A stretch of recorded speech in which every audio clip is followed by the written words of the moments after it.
Welcome into a Tuesday edition of the Jordy Culotta Show here on YouTube, presented by Go Chevrolet. Yeah. Shout out to Metropolitan Health Group for our coffee. Real Yes, thank doctors, you, real Metro Health. solutions. And shout out Nick for getting these cameras right. Yes, we're going to try a couple of different angles today. We're gonna try one where you're not up my nose. You know? How y'all doing?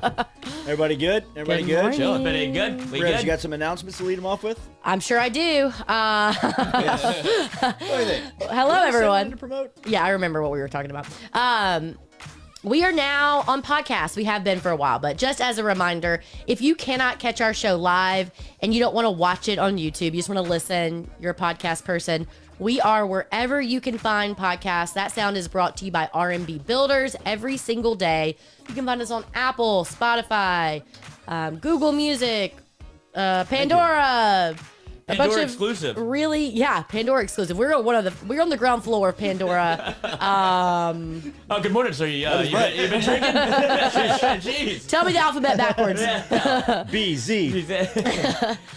So check out our podcast. If you do go check out our podcast, please subscribe. People always ask how you can help us, like what you can do. Subscribing to our podcast, rating our podcast. If you're watching the video, giving us a thumbs up. If you're in the chat already, I'll remind you later. Go ahead and hit that thumbs up button. It's going to be a big show today. We're excited. Yes. We're moving on from our dads.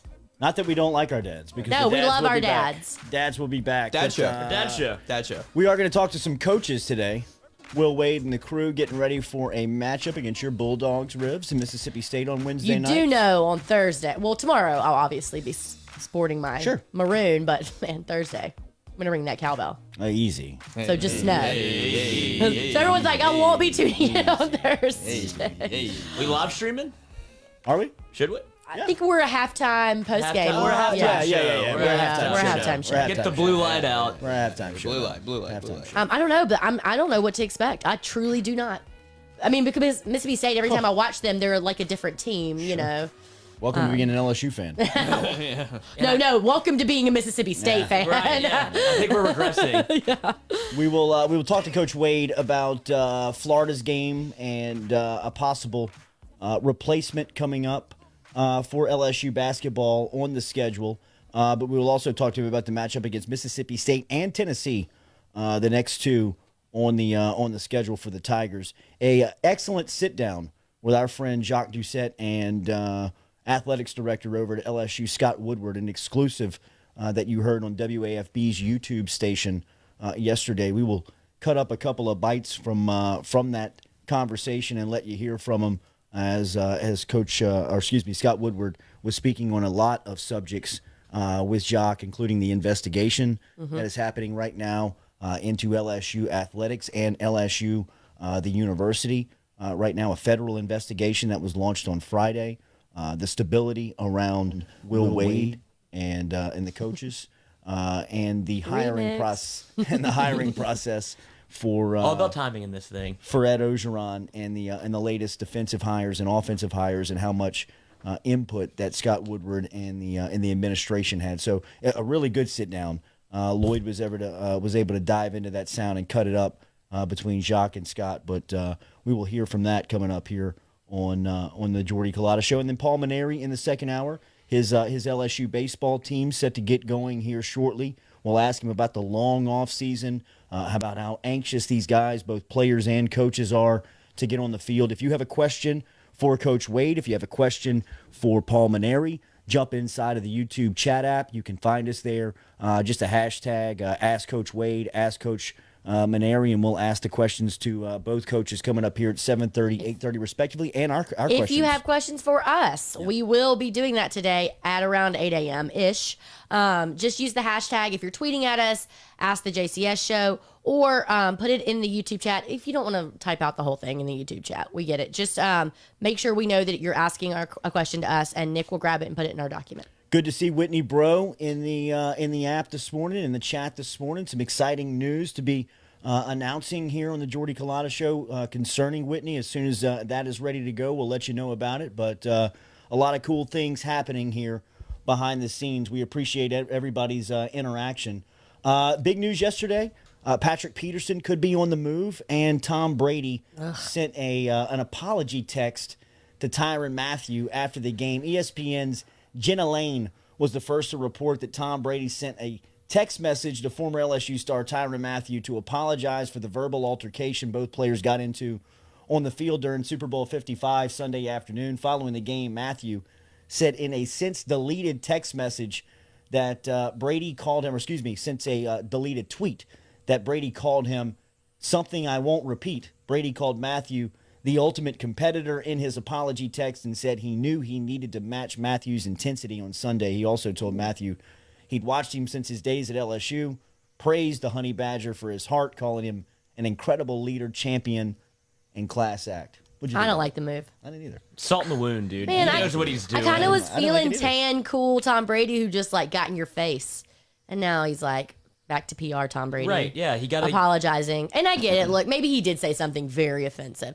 I mean, Lloyd and I were talking before the show, like, not to say that we need to speculate out loud what he said, but I mean, What would it take to get under TM's skin? That was it's all. not so offensive that Is it just that it was if Tom Brady? If it was like if it was like next level offensive, I think Tyrann would say something. Well, I think he would. You think it's like mid-level It caught him offensive? in the moment. Yeah. Like, I mean, you always see in football specifically, because they're wearing helmets, when somebody either says or does something to get the other player's attention. Most notably, I think about like spitting in somebody's face. Bill Romanowski did that to J.J. Stokes on Monday Night Football. I mean, you immediately saw his reaction to the feeling like something happened. He just something's over the disrespected line. that guy. Yeah. He just disrespected the hell out of that guy. Do we think that Tom Brady said something racist? I do not. I mean, I don't that's think he would because do I that think either, that that's yeah. where people's minds go immediately course. when Tyrann says he said something that I won't repeat. See, but like to me, I thought that kind of Tyrann went to him first, and then Brady chased him down. Like, I thought it was just kind of sportsmanship. Two dogs Right, they're being, just being two in each dogs other's being faces. dogs. It was Like, just they're two alphas. unleashed pit bulls in the Super Bowl going at each other. Right. Yeah. And that made sense to me. So that's why when you see Tom apologize. Whoa. Well, Whitney says Yeah, I that, know. Whitney said that Tom was mic'd up. Ooh. Is he getting out in front of it? A little apology already? Oh, so Maybe that's so. a big time PR move then. He's dropping bombs. Well, but then Tyrann, that he deleted that tweet. Too, I don't know. It's just all very like, what happened? So maybe he needed to apologize. But Maybe so. But I mean, if I'm Tom anxious- said I'm something, anxious- if Tom said something racist, You're there's about not. to see the power of Tom Brady. Yes. Because in that moment, now NFL's mic'd up version that they show on the NFL Network and on some On premium Showtime. channels on a premium channel on Showtime is a fantastic show.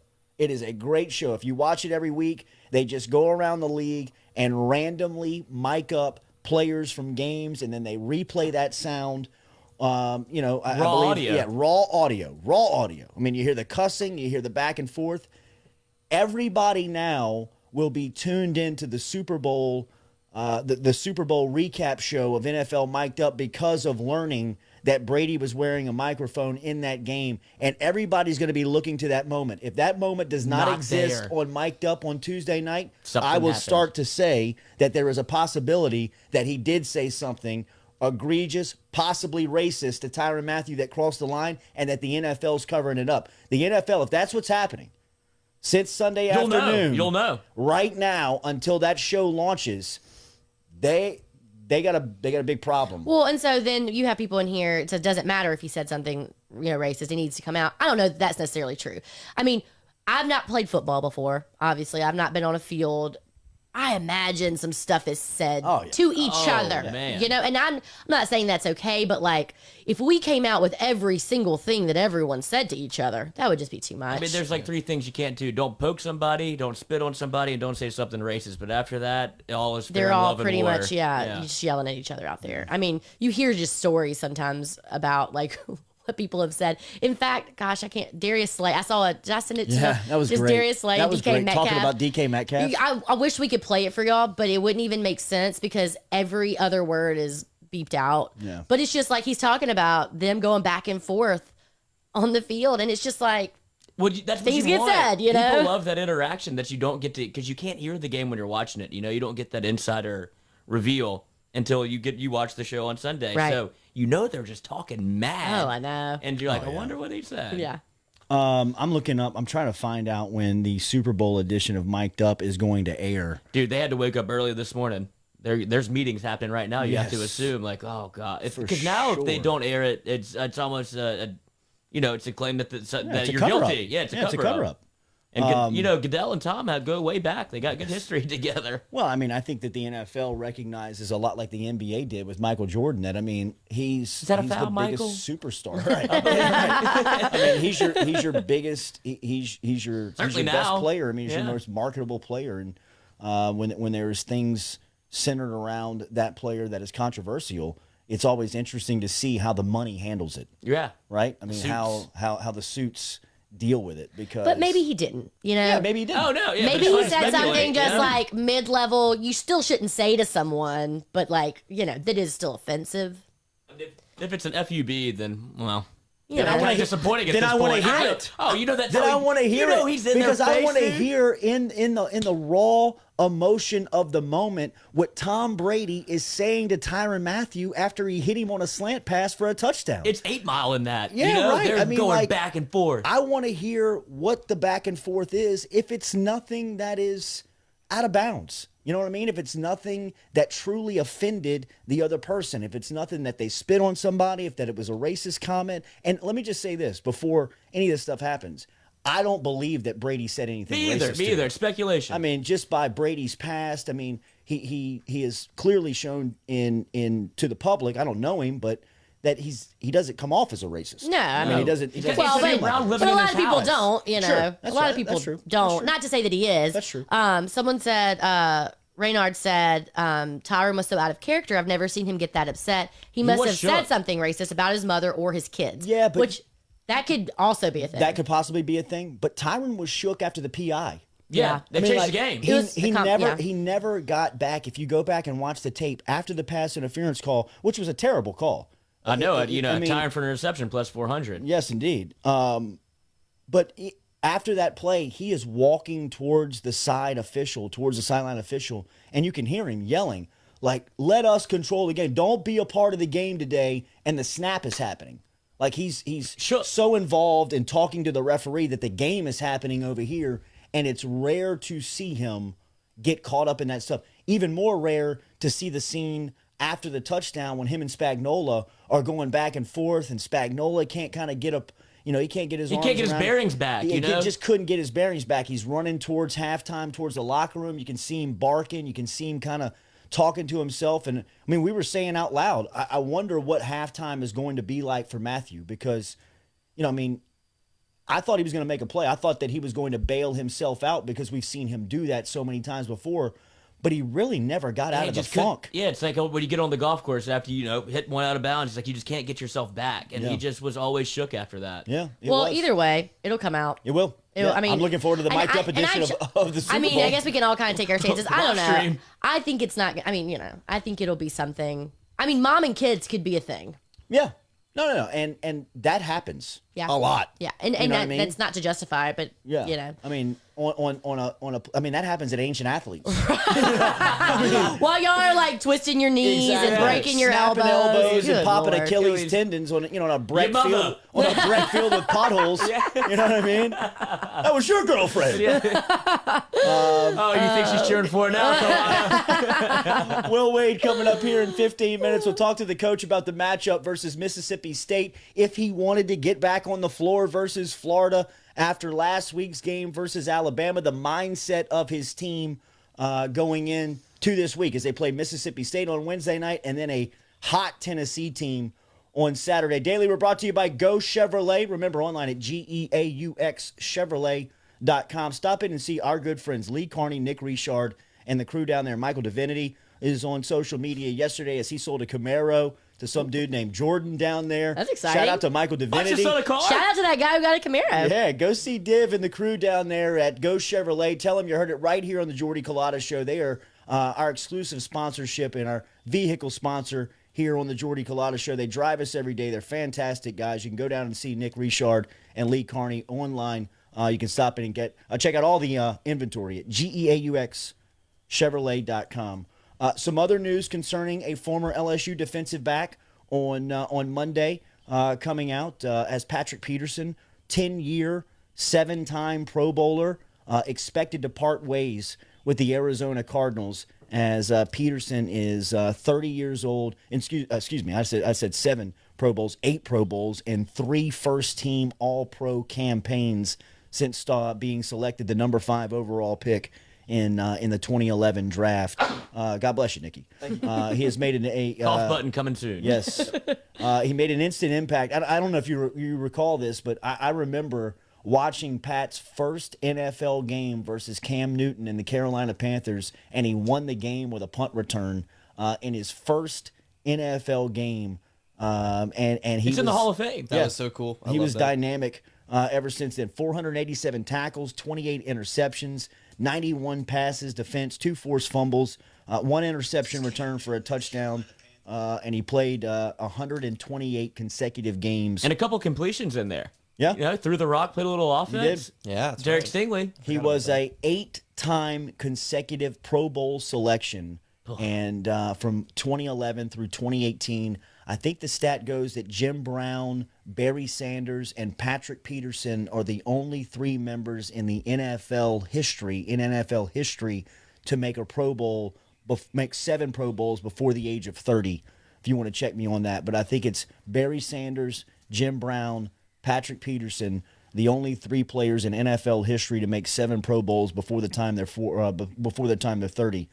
I would love to see Pat get on a winner. Is he going to the Bucks? It was Have a chance. It was 8 Pro Bowls. 8 Yeah. Pro Bowls. Yeah, only 3 players in NFL history have made 8 Pro Bowls for turning 29 years old. Is it Jim Brown and Sanders? Jim Brown, Barry Sanders, Patrick Peterson. If he hangs, I know he's not retiring, but if he hangs it up, he's still first ballot. First ballot Hall of Famer right now. Saints. Saints are in Move the money around. Saints are in so much cap hell. I But don't know how they we get out of always are. We always get away. We it. wiggle Yeah, out of there. Loomis is great at this. I mean, this is where he does. I don't his know best what work. game he's playing. What QuickBooks he has, but I he need just him. I think he just keeps kicking the can. Yeah. I mean, at Okay. some point you got to you're pay gonna the have to piper. Yeah, right. At some point. Patrick Peterson. Where would you like to see him go? I mean, everybody's talking yeah, but about. I don't know. Like, where does he go now? I'd love to see him like. How on do a the Bucks have money? They have a lot of free agents that they're turning over. Yeah. You know what I mean? It depends on who Lenny. they sign back. Does Tom want him? You know? Exactly. Yeah. Yeah, right. GM Tom. You'd imagine that he's got enough money, stored away, so he could take a It's discount up to to go him. play for somebody like KC, Seattle, Tampa Bay. He wants a ring right now. I mean, Yes. I'm not sure he's worried about getting paid Link as up much with as he wants a TM ring. again? Possibility. I mean, Peterson to the Chiefs or the Bucks is feasible because from a cap standpoint, they can make that happen. You Yeah. know, or Peterson at this point in his career could probably, would probably take a flyer. I mean, he's not, like Nick said, he's not looking for money. He's got way enough money in the bank. He wants to What be do you on think that that. feels like? What's that ring? He wants to be on that stage. He wants. and he deserves it. He man. deserves He it. definitely deserves Golly. it. No doubt. Deserves a natty. Come back to LSU. Got a year got left. some Got a year eligibility left. I still remember me and Moscona were the first 2 people in the dome for the 2012 national championship. The 12-7. what? Yeah, exactly. The What? LSU Day, Bama. day redacted. Yeah, right. Just a terrible day. But we're like the first 2 in there. We saw Lou Holtz and the TV crew getting ready. They're still painting the field. They were still painting some of the sponsors because the Saints played a playoff game the day before. That's right. Yeah. That's They, right. they did. played.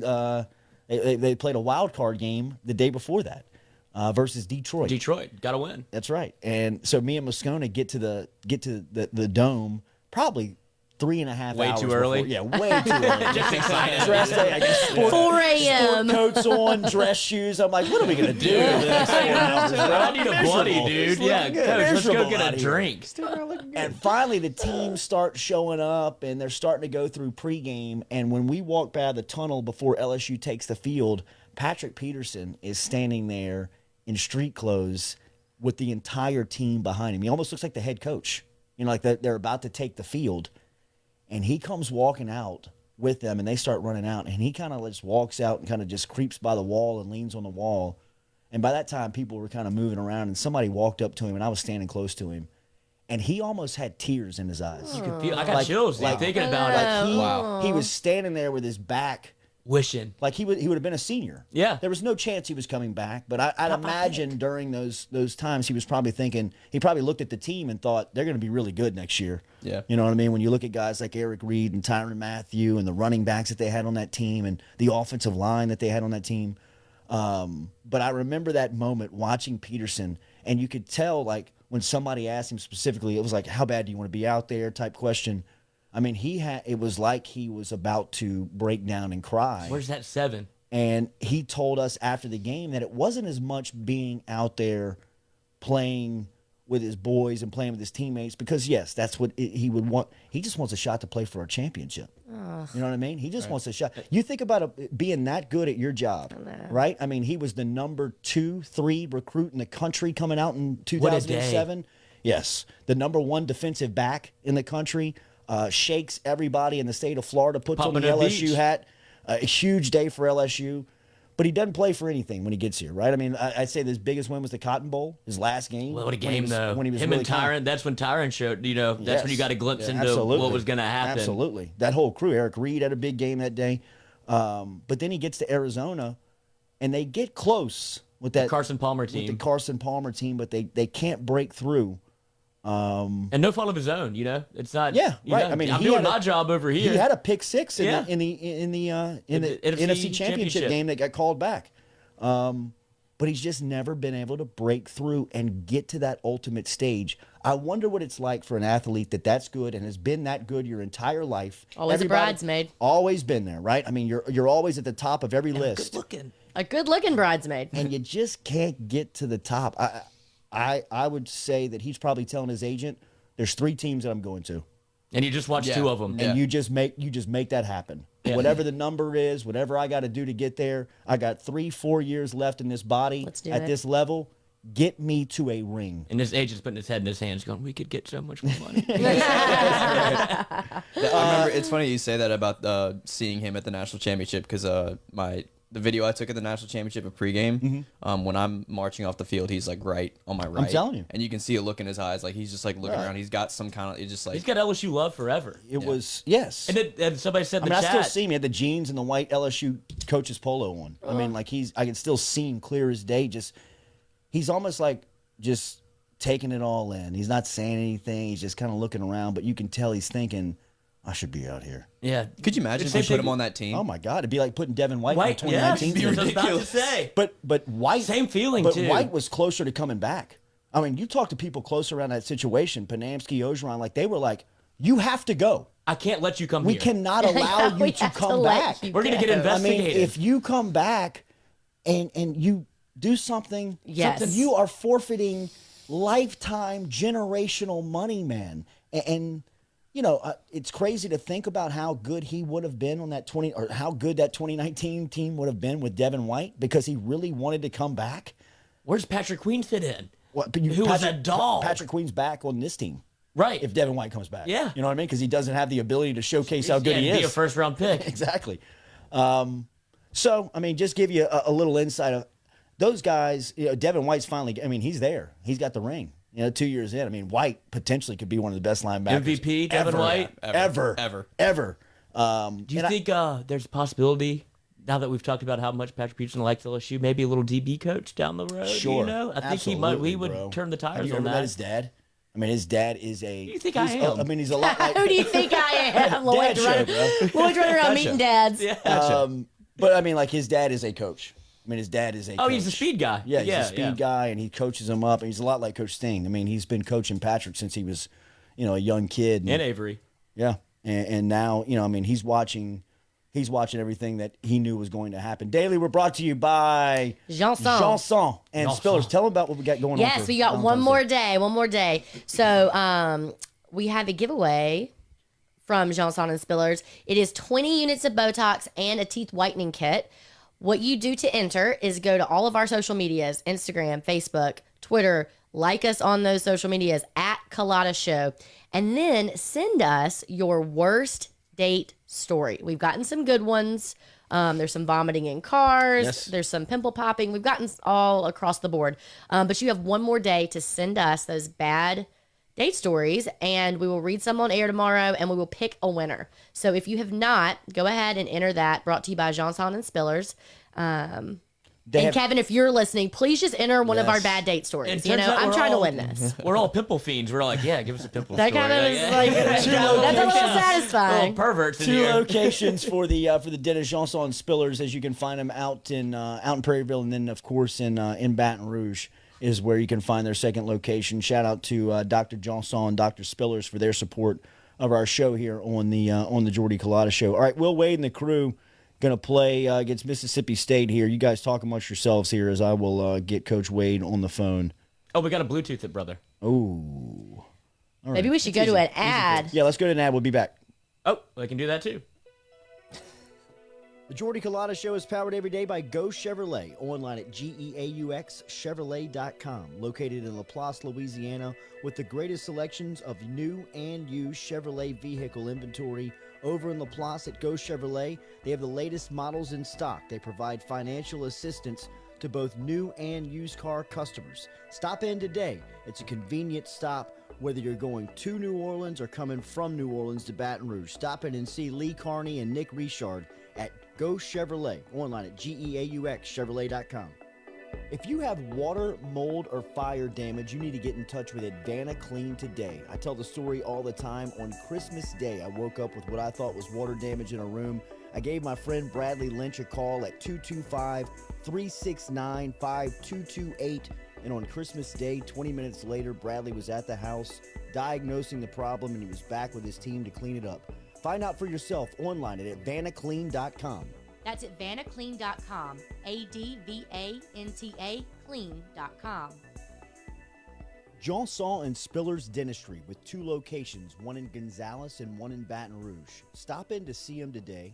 They provide the highest quality of dental treatment in a relaxed and professional atmosphere. They also offer Botox and teeth whitening. Two locations, Baton Rouge and Gonzales, online at johnsonspillers.com.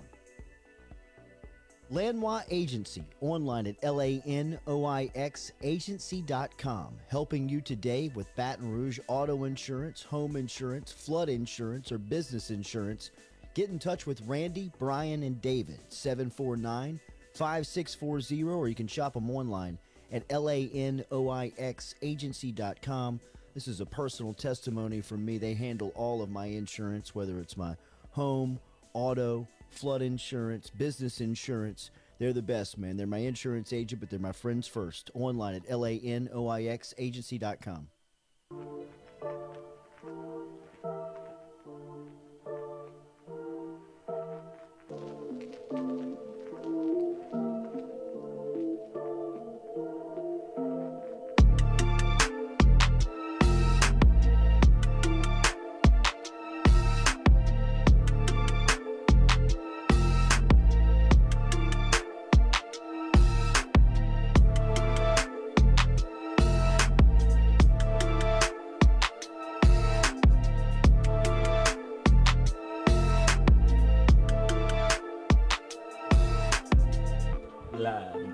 Welcome back to the Jordy Culotta Show, presented by Go Chevrolet. LSU is traveling to Starkville on Wednesday night, LSU Basketball, as they get back on the floor. Saturday's game suspended due to COVID concerns versus Florida.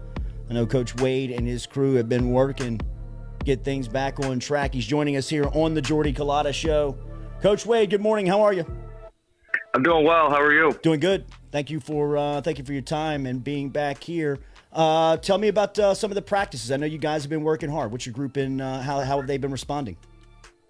Yeah, we practiced Friday morning early, 7 a.m. We always try to practice early on Fridays when we have the early games on Saturday. And by the time we thought we were still playing Florida. We didn't find out till after we got out of practice on Friday. And so normally when we play Florida, we practiced Saturday morning, took off the rest of the day Saturday, and took off all day Sunday just to rest. We got some guys that have been banged up. Some guys have been playing some heavy minutes. Need to rest their bodies. And then we got back after we had 2 practices yesterday, one in the morning, one in the afternoon. So we had two good sessions. Saturday we were able to spend a lot of time working on ourselves, something you don't get to do very often during the season. So I thought that was solid. And I think our guys are in good spirits, considering the position we're in. We're ready to, battle up and fight our way out of this thing. LSU basketball head coach Will Wade joining us here on the Jordy Culotta show. Coach, when you were, I know that you have an open date on February 17th. Before we talk about the immediate, how does the conversation work with something like that and filling that in? Well, I'll know more tomorrow. The ADs are meeting tomorrow to give the SEC some leeway, hopefully to give the SEC some leeway. I don't know whether they're going to agree to it or not, to just start filling in some games. That would be very, very helpful for us if they get the leeway. So then, the SEC could fill in some games on that date. So, we'll see what they say tomorrow. If not, we're prepared. We've got a list of non-conference games. We definitely want to play that day and need to play that day. It kind of throws your rhythm off when you're used to playing twice a week and you're not playing twice a week. And so hopefully our preference is that the SEC gives us an opponent, potentially Ole Miss, who we were supposed to play that day anyway, who we went to Ole Miss earlier this year. Potentially them, but somebody else if not them. But if not, the SEC can't give us an opponent. We're going to work hard to go out and find one and schedule one as best we can. You mentioned the health of your team. Last time we saw you were without Darius Days. Can you update his status and the overall health of your squad? Yeah, Days is he's progressing well. He did some 5-on-0 stuff yesterday. He did some stuff against the scout team. I think he'll be, we'll see whether he can play Wednesday or not. It's going to be touch and go. It'll be very, very close. And so, we need him. We're at a rebounding deficiency, even with him, and he's our best rebounder. And so we certainly need him when we're playing a team like Mississippi State who rebounds the ball extremely well. Sharif's been out; his foot's bothering him again, and so he's been out the last couple of days. We got to be careful with that, and so. We'll play with who we got. We won't make any excuses. We got who we got, and who we got should be good enough to win a lot of SEC games. We just got to get back to winning. When you've gone back and looked at the film over the last couple of weeks, and you diagnose your group, what do you see? What has been your main point of emphasis of improvement? Well, I think number one, offensively, we got to play with better pace. We don't get anything real easy in transition. So we've got to be able to play with better pace just in transition. And then once we get in the half court, too much holding the ball, not playing 1.5 basketball. We're not moving the ball like we need to. So we spend a lot of time on that, a lot of time on our transition defense and defensive rebounding as well. Those have really been the three main areas of emphasis. But both, Alabama scored a bunch on us the first time. Second time we guarded them a little bit better. We just couldn't guard them off the bounce. We guarded the three a lot better. But their defense has given us problems. And so, we've been bogged down offensively against their defense. And we got to get our offense back going. We got to get our offense back moving. And then we've certainly got to, if we make more shots, that helps our transition defense. And so it all kind of goes together. But make no mistake, I know we haven't played well. I thought we played well against Texas Tech, but you can't lose perspective. We've lost 3 of the 4 losses have been to top 10 teams. So it's not like we're losing to bad teams. It's not like we've been beaten by bad teams. And, we played really well against Texas Tech, who's 7th in the country. We've got smashed by Alabama at home. We played them better on the road. We just kind of fell apart the last 12, 14 minutes because we couldn't score to start the second half. But we still got a good team. We've still got good players, and we haven't played our best basketball yet. It's our job to get us moving and to get playing to our capabilities here this last month of the season. What challenges do Ben Howland's group present to you tomorrow night versus Mississippi State? Well, they've got 2 of the 5 leading scorers in the league with Stewart and Molinar. We've got to do a good job on them. They absolutely mash you on the offensive glass. They're top 5 in the entire country in offensive rebounding. So we've got to block off Tolu Smith and Ado and Matthews and some of these guys that they bring in. They've done a good job. They've inserted Smith at point guard. He's given them a steady hand at point guard, pushing the ball harder in transition. So, we're gonna have to get back in transition, get the ball stopped, and then we're gonna have to be able to rebound in the half court and guard those 2 prolific scorers. Like I said, they got 2 of the top 5 scorers in the SEC. Tolu Smith is the leading rebounder in the SEC. Ado, I think, is the current career leader. He's a 5th-year senior now, but he's the current career leader in rebounds and blocks in the SEC. And so they got good personnel. They play a little bit differently. They play 2 traditional big guys together, and it'll be a big challenge for us on the road. What's your conversations been like with Trendon over the last week and a half on where his play and what you need from him down the stretch? Yeah, I think I thought yesterday was one of his best practices. He was back smiling. He looked happy. He was bopping around. I thought he was much more himself yesterday, which I was really pleased about, really happy about. But he's a great player. Everybody kind of goes, everybody goes through it a little bit. And, he's a great player. He's going to bounce back. And we got a lot of confidence in him. I've stayed in touch with him. We talk or text every day. I mean, we text every day. We talk every day as well. But try not to be real formal. The last thing they need, when things aren't going exactly how they want is me to sit there and give them some formal presentation about things. But really just checking his temperature, making sure he's doing the things that he needs to do to prepare. And if you prepare the right way and you put the right things in, you'll get good things out. You'll get good outputs. And so that's what we've been focused on with him. And I think he's done that. I think he's ready to. He'll be ready to go on Wednesday night in Starkville. I'm sorry. You just kind of draw that up to the ground of the season. We're kind of halfway through it. Is that just one of those things that people get in a lull? Well, I mean, I think I think there's ups and downs. There's ups and downs to every season, and part of it's matchup based. I mean, there's some guys they're a little bit more difficult to score over than others, and he commands a lot of attention on his drives, and Texas Tech game he was in some foul trouble. There's a lot of different contributing factors. It's not as simple as just it's this or that, but we have a lot of confidence in him. We have a ton of confidence in him. He's a great player. He's an all SEC player. He's one of the best, if not the best players in the SEC. He's going to bounce back and be a big part of our resurgence here down the stretch. One of the great things you do around the team is the ancillary parts, guys like Joel Fish, who you bring in from a sports psychology standpoint. How do you use a guy like him? They've been working overtime. Get them right. Joel, go ahead. Joel's going to send me an extra bill this month. Joel and Bruce and Graber, they're going to send me extra bills this month for all the work they've been putting in. But no, they do a great job. That's why you have all this. Yeah. Is to be able to, I tell our guys all the time, you got to weather the storms.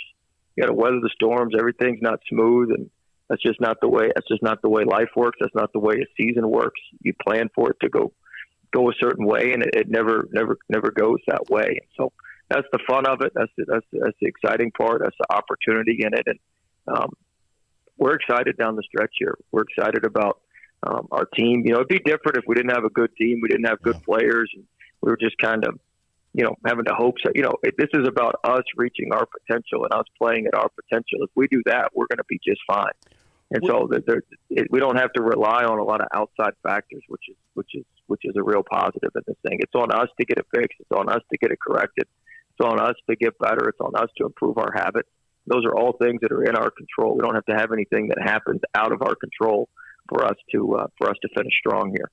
One outside element that the Jordy Culotta show took care of the problem for you, Coach, is that we have a Mississippi State grad on staff here in Katie Allagood. She tweeted out with about 6 minutes left in the Texas Tech game last week. It must have been Will Wade's visit to the undisclosed location why the Tigers are playing so good. Glad to see them get the win on this Saturday. She has been reprimanded since, Coach. We've taken care of her. We'll take a win at Mississippi State as retribution. That's exactly right. We'll take a win at Mississippi State as retribution for her poor tweet. You got it. Coach Brady sat here last week. You guys have a great. Did you blindfold him too? We did. Yes. We did. We blindfolded him from How did he take to that? What in the hell is going on here, Culotta? Where the hell you got me? But he said, and he talked about you guys' relationship, and he knows that seat. And he said at times that seat can be lonely. I know how much pressure you put on yourself and your program to perform. What are these days like for you in coaching your team, knowing that you got to get them right and you're the guy to do it? Well, I don't, this sounds so cliche, but every day is just about the same. I mean, you get to the office extremely early, and I've already been here a couple hours this morning, and you get going, and go for really a run. my only contact with the outside world is like last night at the radio show at TJ Ribs. Outside of that, you're with your team, you're with your staff. So when things are, I'm not naive. I know people aren't happy. But when things are going well, you don't really hear a lot of stuff. When things are going bad, you don't really hear a lot of stuff. I know people find that hard to believe. It's not like I read the newspapers or read anything that's going on. I don't have Twitter, so I'm not on Twitter. I don't. We just focus on what we can do and focus on what we can control. And it's like I think I told somebody the other day. I'm not saying I don't have any magic answers, but I promise you this, we're going to work our ass off to get it right until the last day, until the last game, until the last minute of the last game. Like, we're going to do everything we can. We're going to keep tweaking, and there'll be a change in the lineup tomorrow that hopefully will give us a spark. And, we're going to do everything we can to give ourselves an opportunity and put ourselves in position to win and finish the season strong. Boot up, baby. We on your back, man. Go get them tomorrow night. We appreciate the time as always, Coach. Yes, sir. Thanks, guys. Have a good one. Yes, sir. There is Will Wade checking in from LSU Basketball this morning. He will be tipping it off versus Mississippi State tomorrow night. And right on cue, Katie Algood inside of the app says that she heard the challenge. Stay tuned for the tweet tomorrow, Coach. Easy. Whoa. Easy. Randy Landwa, Trenton Watford is pressing too hard and trying to improve his draft status. I believe that. I buy that. We talked a little bit about that during our companion show last week. He's playing out of position, I think, this year. He handles the ball. He's the primary ball handler way too much in half-court sets to give him and his teammates the best opportunity to score. So you just heard there, Coach Wade, talk a little bit about a lineup change. You clear up that throat? I'm trying to talk it out. I got you muted for a second. Give it a rip. Yeah. Everybody's I was just trying Sound to like push Frank through Wilson it, after he took his Bluetooth off. Yeah, right. But I think that Watford's playing out of position. I think that he's the primary ball handler way too much, and that he's got the ball in his hand too much to set up to distribute. He needs to be playing either down on the block or he needs to be playing off of screens where he can play with the ball on the move to his momentum to the rim. He's great there. It sounds like we're frozen in place, but they can hear us. Yeah, I'm not sure. Okay. It looks. I know we're moving now. Oh, hey. Hey. Like, keep you on your toes. But I appreciate Coach Wade for stopping Yes. by. Your Jordy Culotta questions, Ask the JC show inside of the app. We'll get to them coming up here. As what's going on? What's going on? There's not a lot of them. Okay. We send them in. Get 'em in. We'll answer them as they come in. Get in. Ask the Ask JC show on the hashtag, and we'll get you up and ask the questions. We'll close out hour one when we come back here on the Jordy Culotta show, presented daily by Ghost Chevrolet. If you're involved in a motor vehicle accident, you shouldn't have to settle for the same old medical treatment. You got a choice, and the choice is simple. Choose Metropolitan Health Group for all your personal injury needs. Real doctors and real solutions to help you get back on the road to recovery. Metropolitan Health Group. The next time you're in the market for a custom home, remember Rhett Bourgeois and RMB Builders. They're online at rmb-builders.com. If you want testimonies or pictures of the fantastic work, check them out online or on social media. Their handle is at RMB Builders LLC. They're licensed for both commercial and residential construction, offering new construction and remodeling to Baton Rouge and the surrounding areas. Remember RMB Builders online at rmb-builders.com. Hey, this is Katie with the Jordy Culotta Show. We appreciate everyone's support. If you want in, email me at katie@jordyculotta.com. Go Chevrolet. Lee Carney and Nick Richard opened up their new dealership on Airline Highway in LaPlace, Louisiana, and they bring you the Jordy Culotta Show every single day. Stop in and see Lee and Nick today in LaPlace, Louisiana when you're looking for a brand new Chevrolet or used car inventory. You can shop it all online at GEAUX.Chevrolet.com. Go Chevrolet, Airline Highway in LaPlace.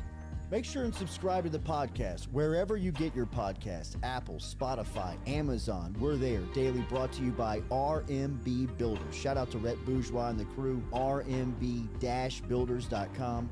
Get to the Jordy Culotta Show podcast. Daily brought to you by RMB Builders. Remember to follow the Jordy Culotta Show on social media. You can find us on Twitter and Instagram at Culotta Show, and on Facebook, facebook.com/Culotta Show.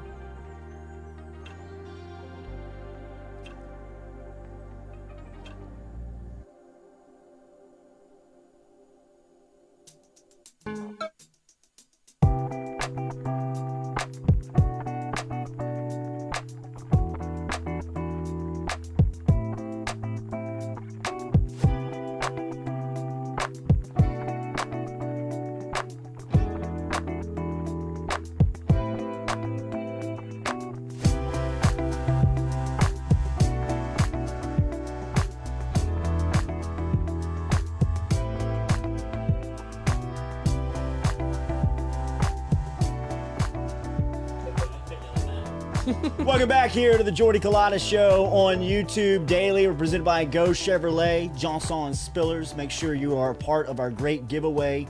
20 units of Botox and some teeth whitening from our friend Dr. Chad Spillers and Dr. Johnson.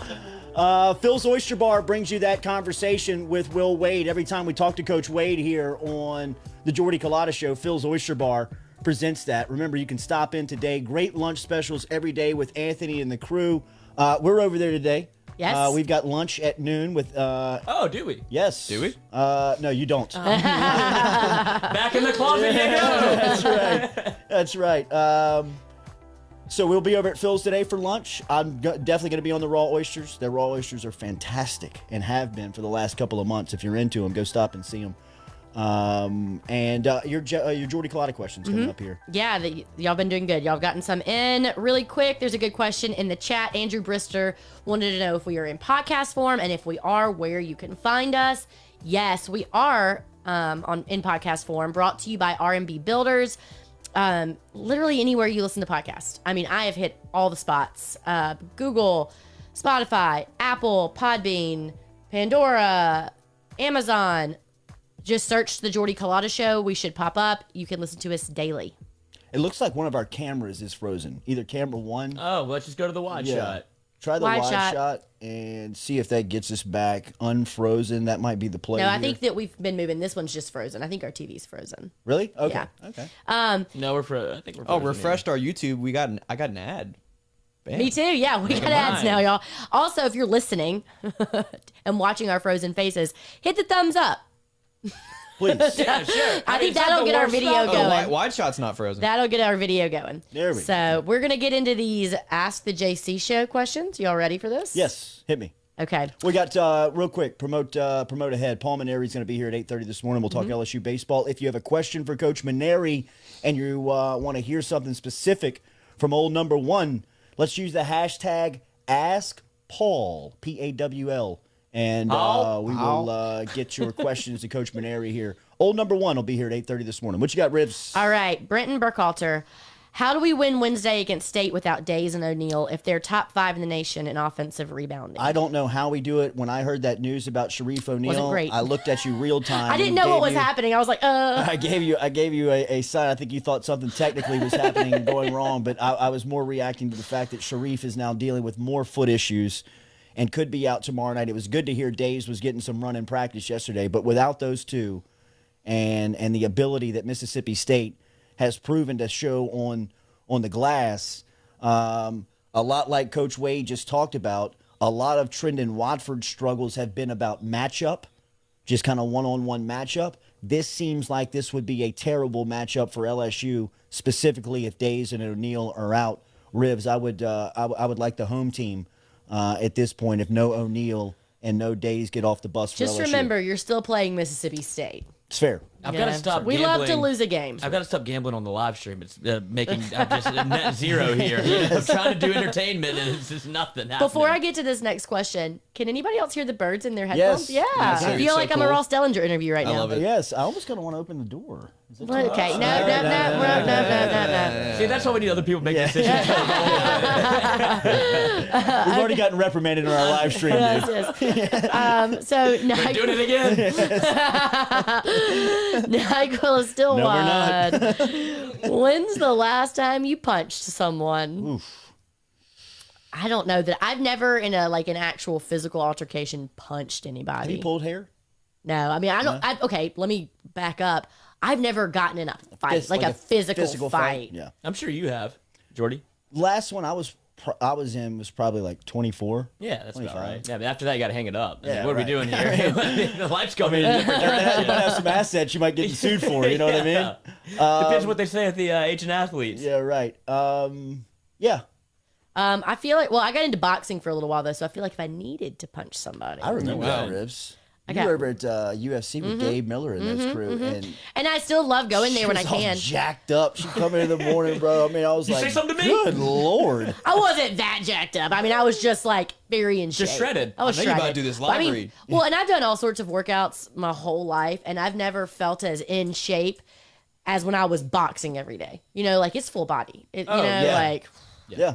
It's awesome. Boxing's like swimming. You use every muscle. Yes, Yeah, yes. yeah, And it's like definitely. sneaky, and you're doing a lot of cardio, and you don't even realize it. Right. Right.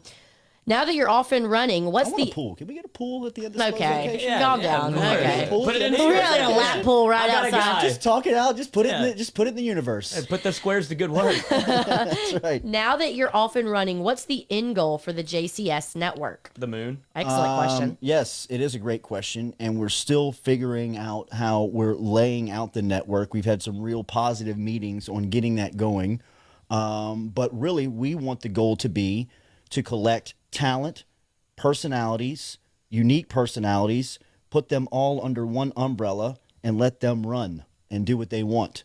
We want to do that making money. We want to do that professionally and respectfully. Respectfully. I don't know what that means. As respectful as we can be. We're working on it. We're working on it. Yes, but we are. We're working on it. And we've talked to a lot of great people. And Niquilis Dilwad, you're one of them that is Yes, on we the have list. not forgotten Yes, about you. We're that's just right. trying to get all this stuff in Just here. trying to put our arms around the whole thing. Yep. And when we have the conversation with you, we want to have a plan. We just don't have that clear-cut plan yet. It's coming together. But I think it's exciting Coming together. because the thing is the reason we don't have it together is because we've had such a great amount of support and our show has grown a tremendous amount in the 3 weeks that we have 12th show. much faster. Today is show 12. Yeah. Okay. So what I mean? this Like, all has happened Pop the champagne. much faster than we had anticipated. So that's why there isn't a plan yet. We just didn't know we were going to need one so soon. So, but we are getting it together. Yes. We're excited. Great meeting yesterday morning. Jay Maggio? Maggio. Close. Maggio. Maggio. Makes a good red sauce. Is the LSU weed policy really causing Hell a lot yes. of these high-profile transfers? Let me I mean, finish the question. don't have to finish the question. It's way too strict. Way too strict. What are we doing And here? I mean, these are the things that you have to identify in recruiting. If you have a drug policy that is going to be nearly impossible to stick to, then you don't need to be recruiting athletes that have a background of smoking marijuana. They're not going to stop as 18-year-olds in college. They're also not going to stop in an environment where it's very easy to get to. Right. It's very easy to come by. LSU is now selling marijuana on their campus. They are a medicinal supplier for our state. It's going to be a tough recruiting pitch to say that we sell weed, but you can't smoke weed. Could these or we have athletes- this policy where if you do smoke weed, we're going to throw you out of the school. Not that we're going to put together a plan where we can show Work that through we this can together. help you. We can, in your formative years in college, we can show you when a policy is in place and you don't follow it, there is consequences, but there's also chances that we can get you back on track and give you your opportunities back. I just think that LSU has cost themselves on the field and in recruiting way too much with a very overemphasized marijuana policy. I don't know about their overall drug policy. I don't, Well, but I I was gonna know say, how can much you have marijuana has cost them. Can you have a subscription? I mean, subscription. Yeah, you prescription. can. Prescription. Either. Like and subscribe. Like and subscribe to the weed. Could you have a prescription, like a medicinal situation where like it is medicinal marijuana? Are they allowed to do that? I don't know that. Because that could start getting sketchy as well. I don't know if you can do it today, Rivs, but in 2 years, you probably can. Yeah. When all of this stuff is more figured out, there's more guidelines, there's more compliance. Imagine having to to it. like comb through that though. Like, Well, they just need to just.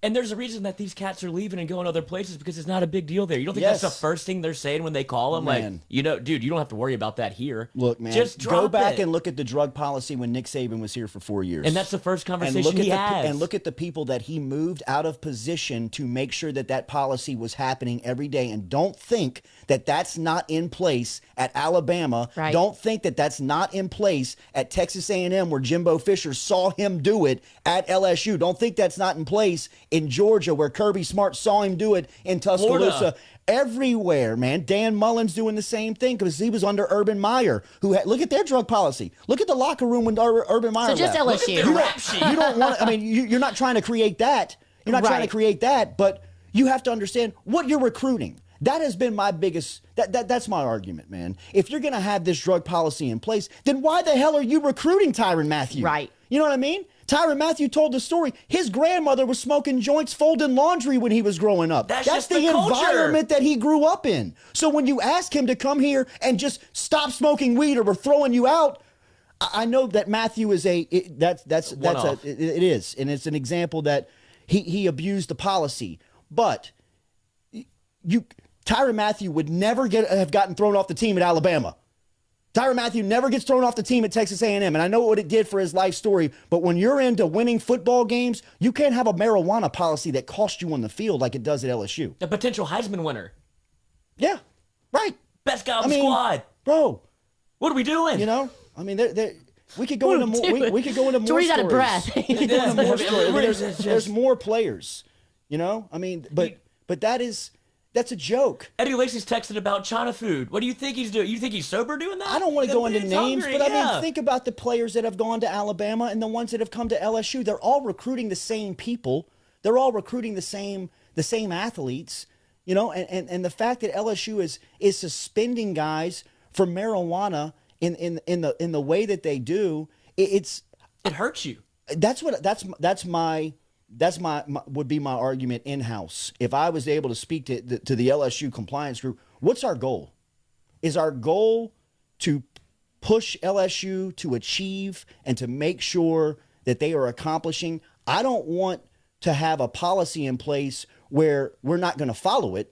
You know, I'm not saying that we don't want to not follow the policy, but let's lighten up on the policy And help. to help these guys, not to put it in place to where if you get the 3 strikes, you're gone and you can't play football. Well, hold up. In recruiting, you promise their people, you promise their parents, you promise their handler, you promise everybody, you're going to make sure that they're taken care of while you have them, right? And to me, this needs to be better explained in recruiting because the other side needs to figure out if this is the best place for me. Because if you're sitting there at 16, 17, 18 years old, growing up in an environment where marijuana's around you and you're smoking it every day, you need to know LSU's probably not the place for you. Why isn't there a conference policy? Like, doesn't that make more I think sense? there is a conference policy. But doesn't it make it more sense for the conference to have policy and that just be it? Because every single school having their own policy is confusing. Well, it's just some. It doesn't make any sense. I think to there me. is a uniform SEC policy. But some schools But take care of it in different ways. And then there is school policies that are put in place. I think that the SEC policy, and Nick, check me on this, is that you only have to prove to the SEC that you have a drug policy. right? Right. You don't have to be the cops. Yeah, right. Like you don't have to say we're following it to the randomly letter. testing them every other day. All you have to say is that we have a policy in place to hold our athletes accountable that they do not abuse drugs. And the SEC says check. Cool, Okay, got it. cool. Good deal. Alabama, you're good. Yeah. A&M, you're good. Georgia, you're good. And LSU shows up with a drug policy that says we're summa cum laude. we're randomly testing our quarterback. We're randomly testing the Heisman Trophy finalist. You know what I mean? Where They it's can't like, play. Just Makes no sense. it just doesn't make a lot of sense. What was the question? What You answered it. I think you answered about? it. That's What a right. great rant. Yes. I will be cutting that out separate and reposting that for everyone to watch. So you can catch that, run it back. But also marijuana as a whole, just the policy. Look at it. Look at when you bring it up at parties now. Look at when you bring it up on a social platform like we're on. Look at the feedback inside of the app. We've got 420 people watching right now. No joke. We've got 420. 420. We've got 420. 420. We've got 420. No lie, we've got 420 watching right now. Somebody join. What are you doing? 99% of the feedback is that, look, man, weed is being decriminalized everywhere. The policies and rules around it are much more lenient and much more de-stressed. The fact that LSU is enacting a policy that costs these kids on the field and their future is maddening. It's maddening. So somebody brought up this in the chat. What if they are using other drugs, though? Should we be a separate deal? That's what I'm saying. I don't know the overall drug policy, and by no means at all am I advocating drug use. I'm just saying you have to understand the clientele and the people that you're trying to get into your organization. And how prevalent it is. Yes, exactly. It's everywhere within the group of people that you're trying to recruit into your job, into your workplace. But as far as overall drug policy, I don't know. And never would I advocate for any type of drug use because that has to be, especially between 18 and 22 years old, you have to learn the consequences and the ramifications of it. And I don't know the overall drug policy. I don't know where they stand on other drugs, but it's pretty clear on where they stand on weed. Right. And it's way, way too hard. Strict. It's too strict. You good? Next question. That was a great response, though. Yes. Matt W., drugs are bad. Okay. Tweety wants to know what our favorite king cake is. I just Can like you, regular. well, first of all, can you believe that Mardi Gras is next Tuesday? Nothing hurts more. Golly. The fact that I keep forgetting that is so We strange. lost a holiday. Golly. We did. Well, So we will depressing. be celebrating here. Yeah, we should. We will. It's depressing. Have y'all taken a ride in New Orleans and checking No, out what but they've done with the floats? I've seen that. Is it Live in the houses Oaks or whatever? decorating. The houses. Yeah, the oaks are You decorated. can't kill those people's spirit. No way, man. Yes, we're gonna keep doing The something. Destroyer trying her best. I was actually supposed to be finally riding a parade this Have you year. ever I done was it? going to be in Iris. Really? Yeah. Have you Damn, ever? man. Has anybody ever ridden a I've not parade? ridden Yes, I've in ridden in Mardi Gras. Endymion. 21st birthday present. Oh my God! Where were you at the end of that? Who knows? Well, I went to the Dome, bro. The extravaganza. I was in the Dome. Yes. I know where it is. My buddy Rockley, childhood best friend, Rockley, his dad is Dick Lee. I mean, his grandfather. I'm sorry. Dick Lee. Dick. Dick and Rock and Dick. Yeah, I Rick remember. Rock and Dick. Rick Rock and Dick. Dick is the president, was the president. He's still alive and doing well. I just don't know if he holds his title anymore. He was the president of the Endymion Association in Baton Rouge. And Rock was my childhood best friend, still my best friend to this day. He's listening in Atlanta. Shout out to Rocky Boy. Our 21st birthday, I'm October 6th. He's October 18th. For our 21st birthday, his grandfather gave us 2 spots on Endymion. That's incredible. And it was, bro, I remember right when we got on, we fired up a cigarette, and this dude came Left-handed across- cigarette? This dude came across and nearly tackled us on the float. Get these 2 punks out of here. You can't smoke on this thing. This is all wood. If you put it out, we're going up in flames. We're like, oh my God. 2021, we don't know. He's got works for First time LSU. here, man. Somebody saying Brandon said Mardi Gras is overrated. Yes, if you go to Canal Street and stand with all the idiots Yeah. on Bourbon Yeah, Street, right, for like, sure. but What if are you you go doing? on like Mardi Gras on Tuesday, all the tourists If have you left. can make it to Tuesday. But all the tourists have left. It's all like the walking parades and like the fun stuff, you know, I've definitely like not been on St. Charles. it's. Give me a flambeau and a good time. Don't hang out where all the tourists hang out. Hang out in like the side streets and like, man, those parties are fun. Absolutely. But my Just go with favorite the king locals, cake. Just go with the locals, baby. Just explore around Just go town. with the You'll have a locals, good baby. time. Favorite So king cake? I had a bunch at my book club this this Saturday. A bunch of what? We had a lot of king cake. There was a king cake tasting. I had a couple. And my favorite of all of those was actually Brennan's. And so apparently Brennan's is doing this thing where I'm not sure if it's through like Uber Eats or who, but if enough people order king cakes from Baton Rouge from Brennan's, they deliver every Friday. So they're doing a final delivery on Friday. So Wow. if you haven't had a chance to try Brennan's king cake, definitely see if you can order one. It was really good. But I mean, king cake's hard to mess up. It's got to be Rendaz's. But you can. You can, But gotta, you can. but you have to mess it up. Yeah, you like, gotta try. Like a, I But think, you can. I think how you start to mess king cakes up do is when too you start much. to get too fancy with it, and then it's not a king cake anymore. Exactly. And it's a fine exactly cake. right. It's just not a king cake. That's like I've never been a filling guy. I just always like the regular cinnamon. Just That's cinnamon, regular cinnamon, cinnamon. cream cheese can't go wrong. Cream And cheese then when is you good. start, you can get in the weeds there a little bit. Mikey showed up on Super Bowl Sunday with a couple of was it Randaz's? Yeah, Randaz. I mean, and they're great. That's Like, the best one. That's my favorite. It's hard to pick a favorite with those top ones because they taste like cinnamon king cakes. They're good. Balms has good king cakes here. So in there's a town. local place, Rosh, and they're a bakery, and I don't know if they have a brick and mortar yet. I should find that out. But they used to just like pop up and sell like baked goods. So they've started doing king cakes, and you have to get on like a waiting list to get them. They're really good if you have an opportunity to try one of those. But We should do a we should probably bring in some king cakes. Yeah. A little blind testing. Yeah, do a little or just a Just review. eat. Just eat them. Yeah, just just to some, eat. some reviews. No, look, we'll be Mardi Gras in here on Tuesday. Matthew Don't W. worry. Don Fong. Oh yeah, you have to like. So you either wait in line, which is incredible. Like the moment the doors open, the line's all the way back. You probably don't even get one usually, but you can call ahead. You can call ahead and order, and there's like a trick to like skip to the front of the line. Get in the queue. Yeah, so just know that there's a workaround like Lloyd's YouTube thing. You know. Well, how's that work? Oh God. So what you do is you pull up your phone. Dance, Bucky. That's right. Get on it. So what you do is actually get me pop quiz. scroll. So you get on the internet, like we all do. You go to you go to the YouTube browser, not the app. Doesn't work in the app. Yeah, don't use the app. Go to Safari or whatever app. If you have Android, Mike, shout out, ruin everybody's group chat. Mike. But go to YouTube on your browser. Click the double A to the left. It'll bring you down a request desktop website, which you'll click, which means that you're given the workaround. That's the secret sauce. And then you select the video you want to click and play, which is Jordy Culotta Show. And then you can lock your phone and click play, and you're listening in the car, dude. Nice. Perfect. Don't want to leave out Calandra's. Calandra's king cakes are really good too. Reynard Francois says Dong Fong sold out for the season on the first day. Yeah, no, I'm that telling sounds you. like a pretty damn good. No, king that's cake. what like it's you really have good. to like straight up get in line. I mean, you gotta it be is on a list? wild. Yeah, well, but there's also the workaround people. So I wonder how many people were People in line buy and how 20 many of them and sell 'em for pre-ordered. double. Right. I mean, probably there is a place in New Orleans. It's one of the old. They turned it into a haunted house during Halloween, but it's just like a big, beautiful house.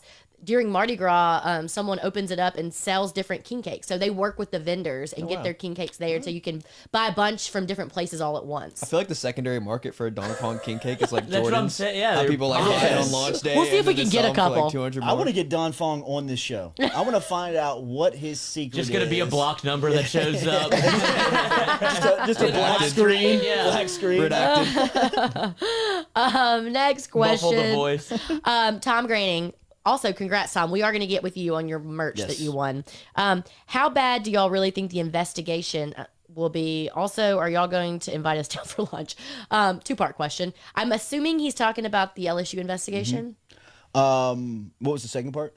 Were you going to invite him down for lunch? Stay tuned. We're developing a Thursday happy hour that we will start inviting our it's our just on network out Thursdays? to. Yes, just on That was Thursdays Monday for the through public. Friday. For the yeah. public. Oh, okay. And we will tell you where and when And we should be launching this week, so we're excited about that. Just to come out and have a few drinks, get to know our listeners, and get to know our network, and start to build that from. Let's do some networking. Just great opportunities. Yes, indeed. Sign some babies. LSU seems like the investigation is a sign of trouble on the horizon for LSU, as was reported on Friday. We haven't talked a lot about it here, but the U.S. Department of Education is launching an investigation into possible violations of the Clery Act as a federal law that requires college campuses that receive federal funding to issue warnings about threats on campus and to make it public information about crimes on campus.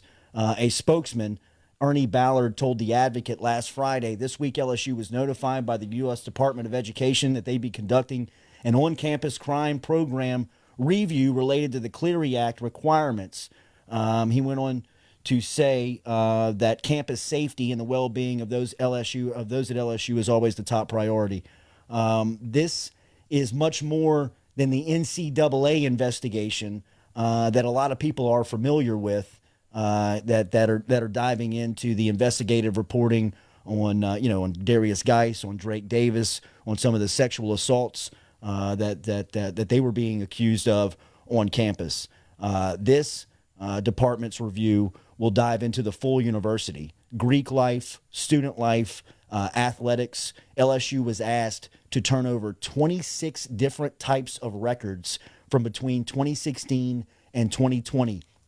Those include annual security reports, LSU Police Department call logs, Greek life misconduct incident reports, and LSU athletics organizational charts, and more.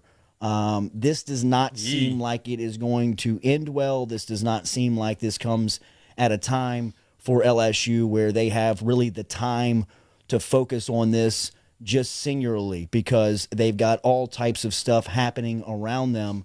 When we talk about the USA Today article that we just brought up that centers around Darius Geis and Drake Davis and accusations on what happened while they were on campus.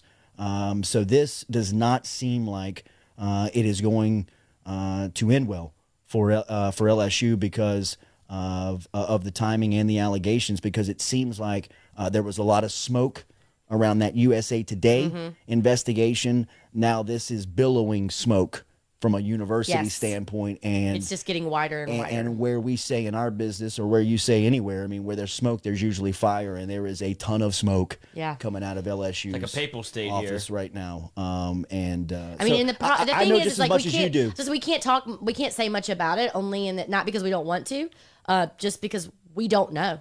We know what you know, and LSU is not telling us very much, obviously, and it's an investigation, so we probably won't know a lot about what's going on, because they'll have to keep that stuff private until they're done. In fact, Scott Woodward sat down with Jacques Doucette on WAFB Channel 9's YouTube station on Monday. I believe this was yesterday, in which this interview was recorded, and it was a fantastic sit where Jacques had 25 minutes with the athletic director, Scott Woodward. That was in his office. And Jacques did not shy away from anything. I would recommend that you find this if you're on YouTube right now. Once we get off the air at 9 a.m., log on to WAFB's site, subscribe to them, and check out the interview with Jacques and Scott, as it is fantastic. But here is Jacques asking and getting an answer from Scott Woodward, LSU's athletic director, on the current state of the athletic department and the overall investigation. No, and I'm very proud of the leadership and the steady hand that our president, Tom Galligan, has taken with this, and hiring an outside law firm, Hush Blackwell, to really look at it and do the things that we need to do. And as always, it's important to look back and see the mistakes that we've made and own them, but it's more important to fix them going forward. And that's the thing. I don't want to have anyone involved in the situation, whether it's a victim or a perpetrator involved in these things. It galls me and it upsets me in a big way, but we will get it right and we will fix it. And I'm very encouraged by what Hush Blackwell and President Galligan are doing. Hush Blackwell is the law firm, or What a name. that is. That is a name. I mean, is that a name? Hush Blackwell. I trust you. Hire Hush Blackwell. Get Mr. Hush in here real quick. Is that a real name? I mean, Change it? I think it's a nickname. I mean, Dude, that's if it's the a name- nickname, that's even more impressive. That is, I mean, that's he's the done name so of the good. firm. Yeah. Like, It's got to be his name. what I was thinking, Hush, two, hush, I and was thinking, hush. I was thinking two last names. Like if it's a firm, like he was saying, the firm of Hush Blackwell, like it's like Ed Hush and Rod Blackwell. You know what I mean? Well, we know which one we're putting Mr. first. Hushington. Well, I'm not laughing at what No, he's it's just a great No, name. it's just good. It is a crazy name to have an investigative reporter tag to. Here was more from Woody. Here he is talking about the two latest or the hiring process for Ed Orgeron and how much the administration had any impact on that. As you well know, Jacques, and my management style is to let the coaches hire and do what they want to do philosophically. And I'm there to support them and give them the resources that we have to support them and give them advice when they ask for it. I'm not one that meddles and tells them how to do it, but if they want my opinion, I'll certainly give it to them, and I do, and I have. Woodward, just a little bit of that conversation between Scott Woodward and Jacques Doucette. Great conversation. I would recommend finding that if you're easy to find Jacques on social media. If not, just hit up the WAFB YouTube station. We'll talk to Paul Mainieri here in 12 minutes on the Jordy Culotta show, as we'll talk a little LSU baseball. We had some Ask Paul questions coming I got in them that we will have asked for Coach Mainieri. But baseball season just right around the corner. So. I know. I was going to say some disappointing news in the chat. It's Hush, Husch. I think it still plays. Yeah, it still plays. I know, but you know, it's a little disappointing. And now I definitely think it's a last name. Yeah. Yes, definitely his last name. Let's see. I was just going to say, they had one PR meeting, and that's all it took. We're putting Hush first. Yeah, Hush Blackwell. B. Rich wants to know, now that Tom Brady has surpassed Michael Jordan, will anyone ever catch him? I mean, we were talking about surpassing him Rings, with rings, overall like- rings, because the Because greatest MJ is still Right number here. one in my heart here. Mikey. Mikey. All right. First date. What are we doing? Absolutely. Gave you a little pick of what happens here when nobody's around. Mike is the greatest athlete of our generation, but Tom Brady is Greatest winner. I mean, my goodness, so much man, to rings. have so many just championships and do it now with a different team. I mean, imagine if Mike would have won one with the Wizards. You know what I At mean? 35. Yeah, right. And now, Well, does that make a difference? So would that be like Brady winning with the Bucks? that's what I'm saying. You know, I what mean, but you like, got that- to go but somewhere else and just do it. what like, was his team like? Immediately. No, Mike's. I was team gonna is say, no. what- so Man, he had Brady- Kwame Brown. Right, Brady like handpicked his team. Jordan didn't have that. He was the owner. Right, like He just wanted to play again. yeah. So like his team wasn't quite stacked like Tom's. But it goes to like the aura they have around them, where he just has that pull. He's like, Gronk, you're coming back. Like, let's run. You're doing nothing. one Absolutely. team, one podcast. Bill Russell has one on the toe. Yeah, Yeah. Russell, man. I guess Russell's the one that Gotta everybody get- forgets about. How funny is that he just got 11, and it's like, well, don't talk about him. Playing against 8 teams, bro. Yeah, that's You true. know what I mean? And I'm not trying to hate, and I'm sure his accomplishment in his day meant the most. But when you're talking about just our generation of players, Michael Jordan and Tom Brady, I think are recognized as the two greatest winners. And Brady, I think by accomplishing that with another team in Tampa Bay, it just puts a different spin. Right. On Yeah, his that legacy. was the thing for me. That You could was do the it again thing. somewhere else. It's You like know- Tiger with his Masters, like Yeah. to do it at his age. Like, you didn't Sure. expect it, but, I still got my fastball. and that like 12 weeks ago we were debating on who was going to have the more say so. Was going to be Belichick, was going to be Brady, who meant more to the dynasties, who meant Yeah. more to the 6 championship rings. And Brady just comes out in year 1 with his new team and flexes on a new Super Bowl against Mahomes, KC, and Strangled him. really, I mean, to win 70% of the Super Bowls that you've played in, I don't know if we That is respect that. so wild. I don't know if we respect that when we see. It's hard to put when you in, like, say it out perspective, loud. yeah. You just say it out loud that this cat's been to 10, he's won 7. And don't sleep on Bruce Arians, to be quite honest. Hey, It's kind of a good coaching have you job. seen the picture with the shorts? Have you seen? He looked like he was about Mississippi to. State. Yeah. Looked like he was about to pop. Just what a cool guy. Jeff Marcone, it was all defense. I don't know about that. Well, also like It was all defense on Sunday. Yeah. right. It was all defense on Sunday, but Brady threw 3 in the first half. But don't think I mean, did you see this morning that Brady texted the whole team every night Yes. last week We at 11 win. p.m.? We're going to win. Manifest will destiny. win. We will win. We will win. Every night last week at 11 p.m. Love that. He texted the Why entire so late, team. Tom? What are we doing Is here? Is it like the last thing you think about before you go to bed type No, thing? that feels like a late I think text no. I message. think that's a good strat. Like last thing you think about, Yeah, positivity. right? But just that type of stuff that you get by bringing him in, and Brady would be fine if you'd have told him that with him sitting there. It was all defense on Sunday. Okay. I got Sure. my seventh. Still won. You know what I mean? Yeah. Still won. You know what I mean? Ain't I'm gonna be fitting the left hand. There will be no pictures in Canton when you're introducing me as 7-time Super Bowl winner. Maybe 8. Maybe 8. They have to be the odds-on favorite. That I means was, he's looking at not the, done. Price I was it watching again. the NFL Network yesterday. I mean, it's kind of laid out for him. He's not done. No. Him. That's not even the debate. He's coming back. Yeah. He's the quarterback. It's I'm the- talking about the Bucs. what they're going to build around him now. Like Patrick Peterson's, he's legit. Like that's a legit possibility that they may get Pat Pete and add him to this defense. Just because Brady potentially could have picked up the phone last night and said, "Hey Pat, I'll cut the same deal I got for you like I got Antonio." They're paying him $750,000, but I'm putting $2 more million in his pocket and a Super Bowl ring. And a place to live. Exactly. But Pat don't need that. I mean, Pat's going home to Florida. Let's got go all play the some money golf. in the world. Still got a couple of years left in the tank. If Tom Brady picks up the phone and calls you and you're Patrick Peterson, it don't matter. I'm going. No, I'm going. I'm going. I'm going. League minimum. I'm in. Yes. You know what I mean? Now you've convinced me. So it doesn't Lloyd's in. So it doesn't matter that it was all defense on Sunday.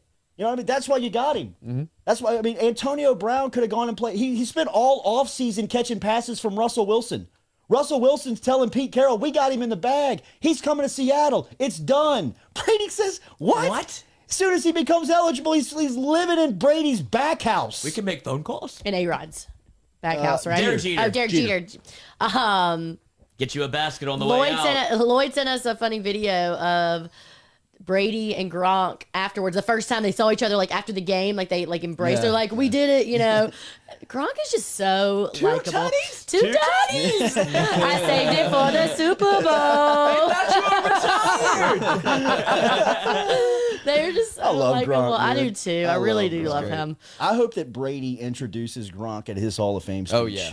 Do you think Gronk slept yet? Where are we? Yeah. 48 hours? Yeah, he just went down. Maybe. Maybe. He's still getting the text like, we're going to win a Super Bowl. Look. Like, what? And Giselle and Camille, their girlfriends and wife, painting quite the picture for well, but me. they remade the video. You know the videos that they do after the games where they like Yes. after they've won, Oh, yeah, yeah. like Tom does When the they're thing. walking, yeah. They recreated the video and put it out there. Yeah, so that's great. they just seem fun. They're just fun and What it likable. makes everything so much more fun. Yes. does. Let's see. Britton Burkhalter, another question. Any word on Brian Thomas or any other transfers LSU is targeting? I have not heard anything late on Brian Thomas. I still stick to that. I believe he's going to Texas A&M, but I hadn't heard anything on that. And as far as the transfers go, I know that they were on a couple of linebackers, including a cat named Mike Jones. Who? Who? Exactly. Just for the drop. What's I the hope number? They get this cat. What's the number? 8080. Whoa. What? The Mike Jones number. 330-8005. Yes. I used to give that number to people in college. Oh, nice. I probably got that number a couple times in college. Hey, Mike, it's Lloyd. The plug. Do you think he has an Android? Vishal Vasanji? Yep. That's it, right? Awesome. From his son Jalen, so shout out Jalen. Is Brady a better QB today than he was 10 years ago? Better looking. Better Definitely looking, better looking. for Yeah. sure. He was an awkward looking. I mean, first Looking new guy. First 8 years, he was kind of. He had like a center part at one point. Oh, he went through Yeah, some yeah. changes. did. He tried it all. You can see what money does to you. Like you can see the evolution of money and Tom Brady's just physique changing. What was the question? Is he a better quarterback now than he was 10 years ago? I think his peak was 10 years ago when he had Randy Moss. I mean, he's throwing 50 Was that tutties. 2007? Yeah, 2007, 2009. 07. Yeah. I had both of them on my fantasy team. I know nobody cares about that, but I had Wow. Randy and What a Tom. year. Didn't have to check the lineup. I think he might be. Might be. Well, I mean, yeah. You know what? I was watching LeBron last night. LeBron's better. He looks like he's playing his best basketball right How now. long is he going to do that? I mean, you know why? How long is he going to do that? Because Forever. he's just so smart. yeah, they just Like, learned the game. He's just anything you throw at him, you can tell he's seen got the before. answer for. And Brady is in that mode right now where nothing really. Anyone can be physical. Yeah. You can get anyone into a good physical shape and teach them a game. Well, LeBron had that at 18. I think the majority of it is mental. It's being smart about the sport. So for where, I mean, I'll ask you this: was Mike better on his first three-peat or his second three-peat? Second. Yeah. Why? Because he was smarter. Been there. You just knew. Seen it. I mean, he know could break what's you gonna, down. And That now, that 18-foot turnaround jump shot was Cash. unguardable. Yeah. He knew he had to develop that in the offseason because he had lost a step. and it's LeBron at the 3-point line. Now he's shooting like 60%. That's exactly right, man. I mean, I watched LeBron play last night, and I was thinking to myself, this is the best LeBron. Yeah. This is the best LeBron. I mean, And you it's know, efficient. 10 years ago, you love him playing over the rim, and it takes him 3 dribbles to get to And rim Jason to rim. Terry's just eating all that nuts. stuff. But I mean, you look at the way he plays with such an ease to him. He plays so comfortable. smooth. He plays. I mean, You got it's the Joe Burrow. I got the answers to the test, dude. exactly. Last question, which I think is Love it, perfect Joey. right It is. before we get to Paul It Mainieri. is. Do you think we'll see Hilliard back as a weekend starter, or is this team better with him coming out of the bullpen? No way I can answer that. We will ask Coach Paul Mainieri here coming up on the Jordy Culotta Show, which daily is brought to you by Lanoix Insurance, LANOIX agency.com. Get in touch with Randy, Brian, David today if you need auto insurance, home insurance, business insurance. This is personal testimonies from me and Rivers. Rivers and Kev bought a new house 2 years ago, made the process very easy, switched the homeowner's insurance to Lanoix. She called me. She was like, that was simple. It's very easy. 749-5640 or online, LANOIX agency.com. When we come back, we will talk to LSU head baseball coach Paul Mainieri right here on the Jordy Culotta Show, presented by Go Chevrolet. The Jordy Culotta Show is powered every day by Go Chevrolet, online at GEAUXchevrolet.com, located in LaPlace, Louisiana, with the greatest selections of new and used Chevrolet vehicle inventory. Over in LaPlace at Go Chevrolet, they have the latest models in stock. They provide financial assistance to both new and used car customers. Stop in today. It's a convenient stop, whether you're going to New Orleans or coming from New Orleans to Baton Rouge. Stop in and see Lee Carney and Nick Richard at Go Chevrolet, online at GEAUXchevrolet.com. If you have water, mold, or fire damage, you need to get in touch with Advana Clean today. I tell the story all the time. On Christmas Day, I woke up with what I thought was water damage in a room. I gave my friend Bradley Lynch a call at 225-369-5228. And on Christmas Day, 20 minutes later, Bradley was at the house diagnosing the problem, and he was back with his team to clean it up. Find out for yourself online at AdvanaClean.com.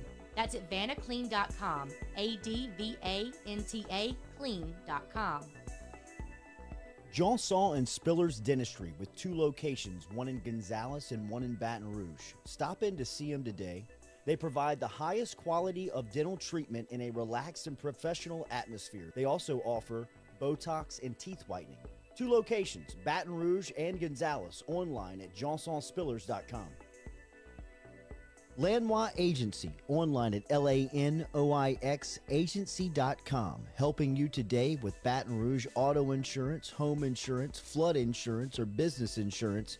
Get in touch with Randy, Brian, and David, 749-5640, or you can shop them online at LANOIX agency.com. This is a personal testimony from me. They handle all of my insurance, whether it's my home, auto, flood insurance, business insurance. They're the best, man. They're my insurance agent, but they're my friends first. Online at LANOIX agency.com.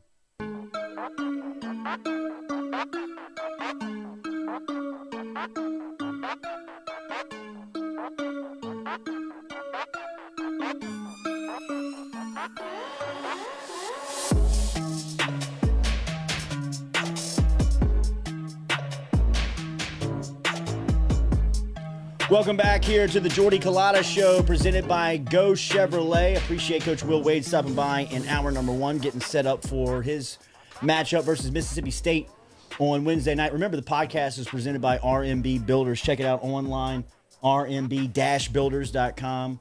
Commercial and residential construction. They can help you out today. Get in touch with Rhett Bourgeois, a great supporter here of the Jordy Culotta Show. LSU Baseball, finally, man. We had some good weather earlier this week, and we were saying what a great weekend it would be to be at the box. And in just a couple of weeks, Get we'll a be able cold to do pop. that. We'll be able to do that as Air Force will be in town. They're going to open up with a couple of Coach Mainieri's former squads. Notre Dame will be here. Air Force will be here. Really looking forward to seeing LSU baseball this season. And now we're joined by LSU head baseball coach Paul Mainieri, the most winningest college baseball coach, joins us now here on the Jordy Culotta Show. Coach, good morning. How are you?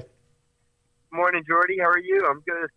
It has been a long time since we have seen your group play, Coach. Too long, really. I know you guys, the fan base is chomping at the bit to get out there and see you guys. How about just from a player-coach perspective of just getting back to work and playing some baseball? Yeah, I tell you, Jordy, it's been the most amazing time of all of our lives, obviously, these last 10 months or so.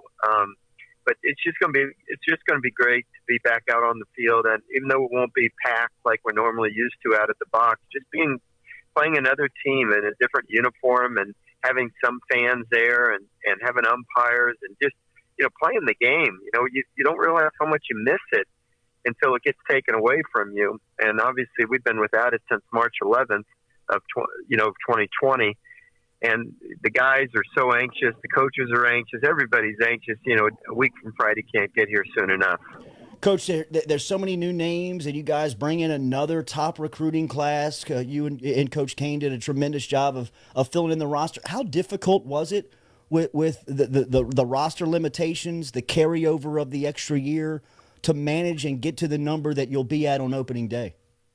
Yeah, it was really challenging, Jordy, because we didn't know the answers to a lot of questions for several months. We didn't know what was going to happen with the Major League Draft. We didn't know if it was going to be 40 rounds, 20 rounds, 10 rounds, 5 rounds. We didn't know if the NCAA was going to grant us some freedom on our roster size. They ended up doing that, but they didn't increase our scholarships at all. So you still had issues. There were kids that left our program that I would have loved to have back, but you still had to make it all work with an 11.7. So what you had done is you had recruited a class based upon the assumption you were going to lose kids, and we ended up not losing some of those kids, guys like Devin Fontenot and A.J. Levis and so forth.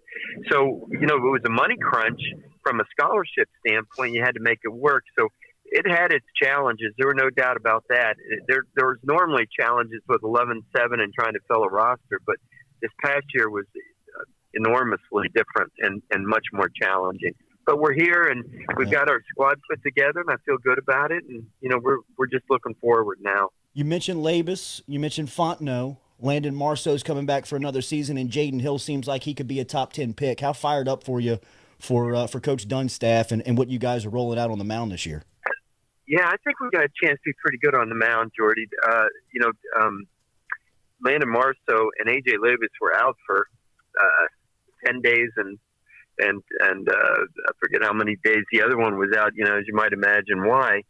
And it was frustrating because we're trying to get the season ready, and there was, both kids were totally asymptomatic. They didn't have it, feel not a thing. And finally, yesterday, they both were able to get out there and toe the slab in an inter-squad game. And I can't tell you how great it was to see them out there. Both of them looked really sharp.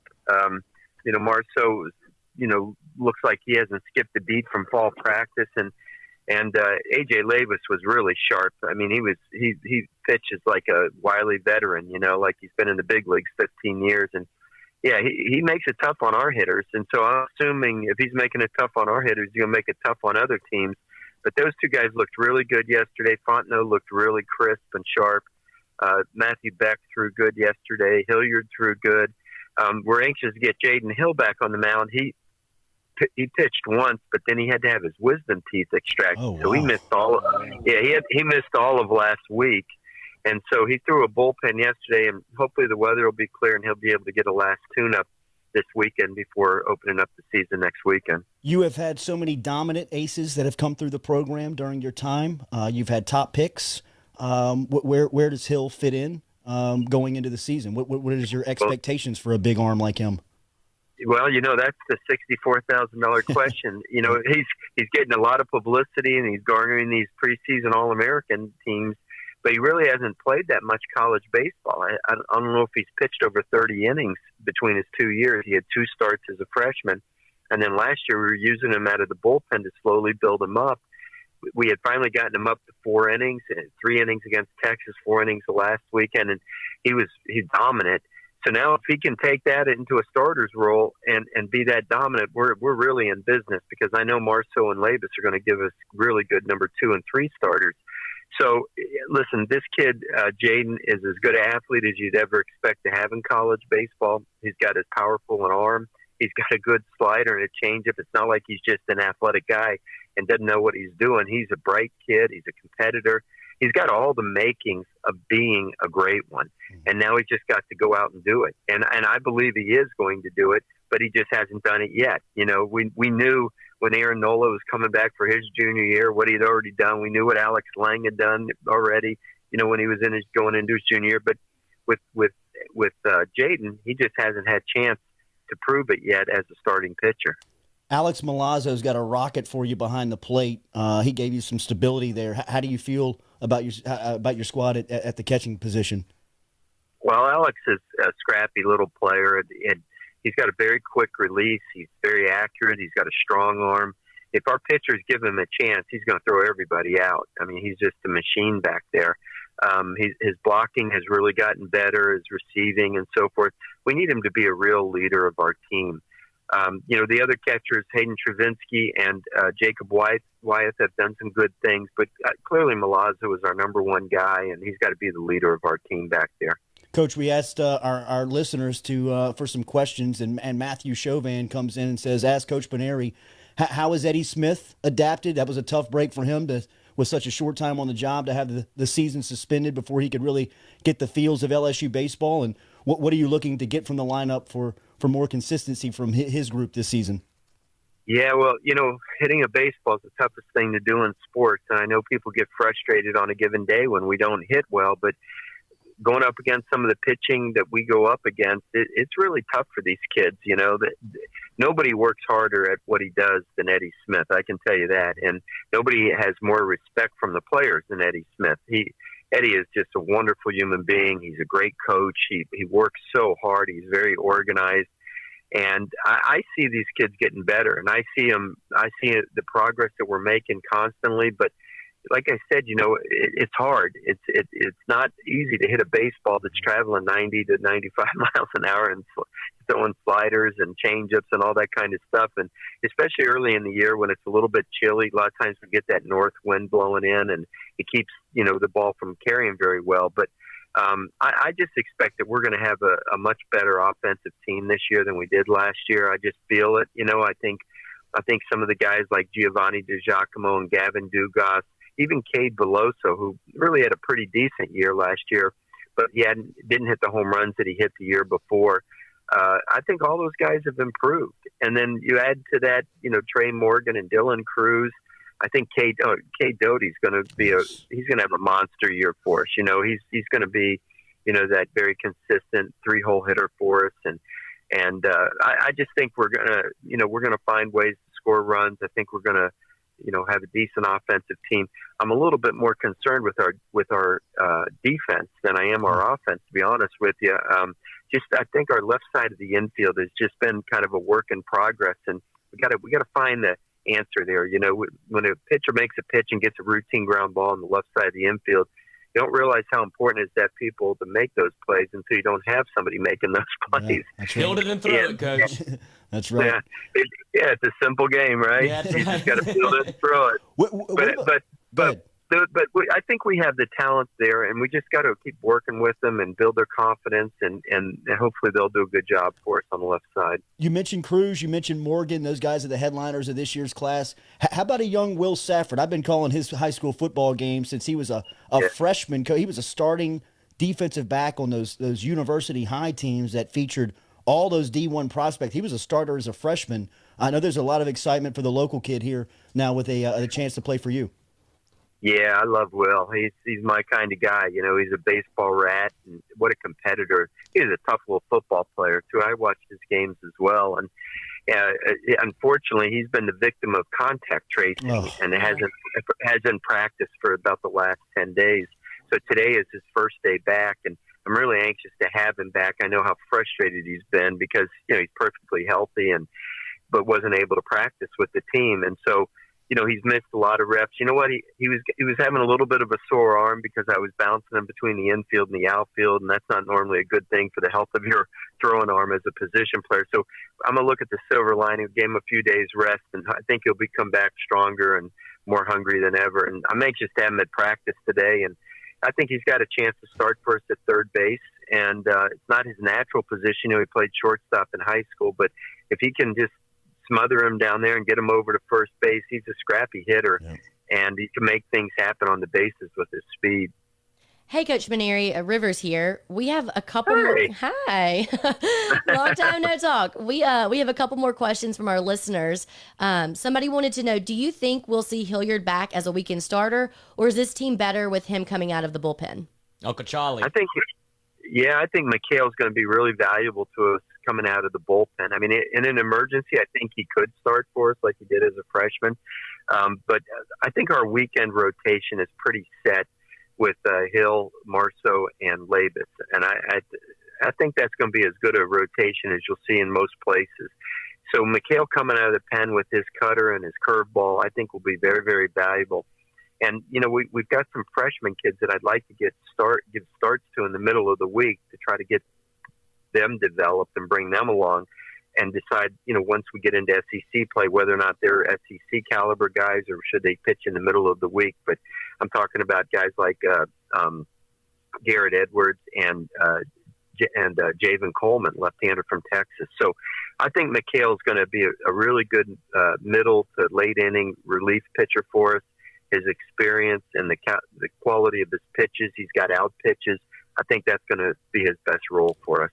Mo Hampton posted the stat over the weekend of the stat of his home run. It looked like he hit a bomb out of the box over the weekend. Where's his progression, and how does he fit into the 2020 group?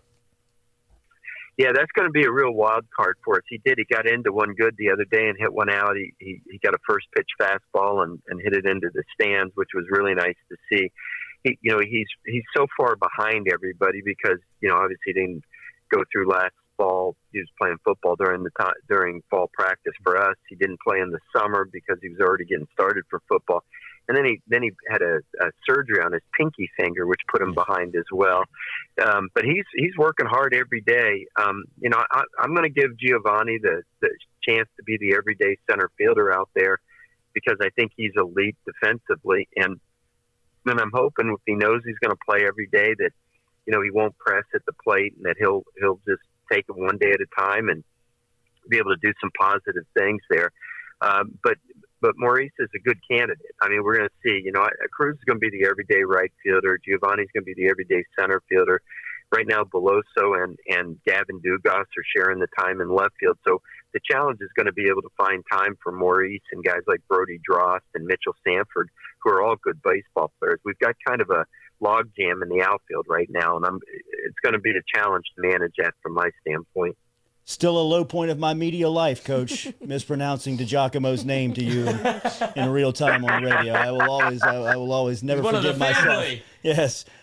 Coach, one more from the listener. We'll get you out of here. Thank you so much for your time here on what I know is a busy Tuesday for you. There's a rumor out there, facial hair policy, is that lifted going into the season? Let the kids be sexy. I want to. These kids, let me say how I want to say this to you. These kids were so down in the dumps last year when everything went down, and, I was communicating them, talking to them by text messages, FaceTiming them, Zoom calling and everything. And they didn't know I didn't have any answers for them. They were asking for answers and we didn't know what was going to happen. And, they just seemed so down in the dumps, and I was really concerned about their mental health. So one day I just decided to try to perk them up a little bit. They were all home and the season was over and everything. And I just sent a text message out saying, I was thinking about lifting the ban on facial hair. Oh my gosh, they were so enthused about it. That's great. But I've always had the rule because I just thought it was a way that players could demonstrate their willingness to sacrifice, to be a part of the team. But it's probably a little antiquated in all honesty. And as I'm getting older, I don't want the players to think I'm not hip. I got to be. Grow one out, coach. Grow one out. Yes, indeed. Yeah. So anyway, I lifted the rule, and I'm gonna let them wear the facial hair this year, and hopefully it'll keep them more relaxed and have fun out there. That's great, Coach. One more.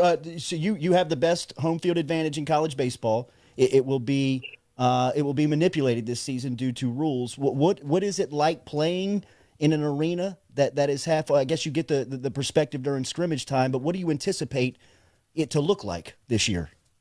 Yeah, it's going to be a big adjustment for our guys, but we practice every day in an empty stadium, and it's a little sterile, and the natural enthusiasm that is created by the crowd is not there.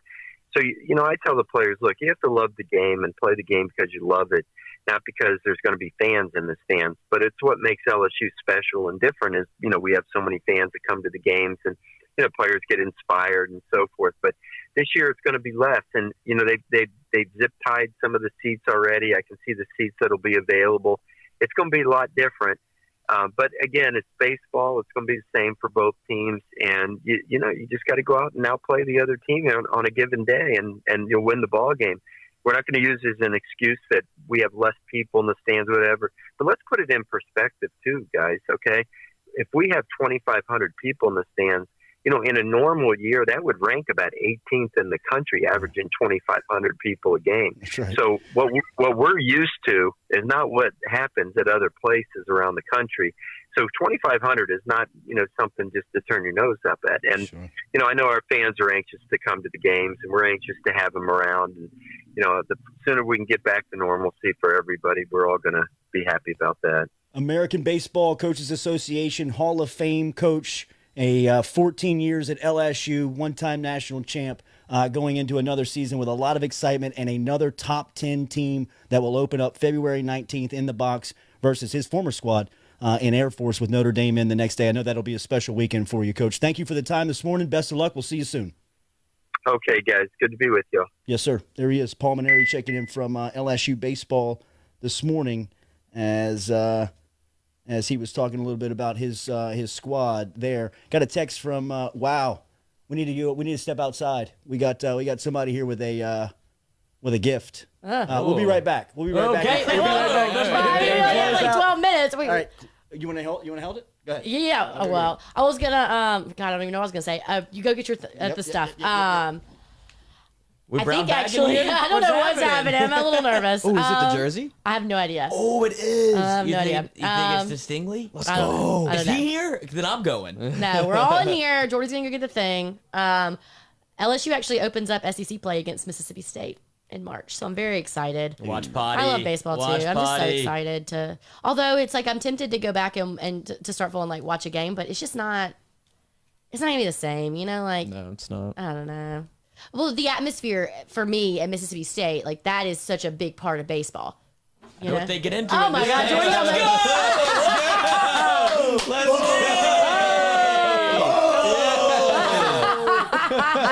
Yeah!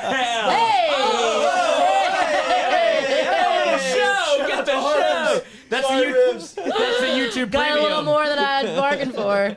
Let's go. It's Christmas up in here, Let's so go. Clap look shaking at in his it. boots. Look at it. Clapping needs to be shaken. Oh, thanks, Sting. All of you Stings. Appreciate that. Whoa! Hey, dinner and a show. I was gonna say, what was I even? I got very distracted by everything that I just don't know how happened. you couldn't. Oh, I was gonna say Mississippi State? the facial hair thing. It seems cool. it's a big deal. So a couple years ago, I say a couple years ago now, it's probably been, I don't know, 5 to 10. I don't remember when it was. But Mississippi State did a thing where they started. Oh, I was like, what is that? Well, Mississippi State started- they did a thing. Well, so one of the, I think it was Trevor Fitz. I think that's who it was. Anyways, he put together a PowerPoint and went to Cohen and was like, did this PowerPoint presentation about why they should be allowed to have facial hair.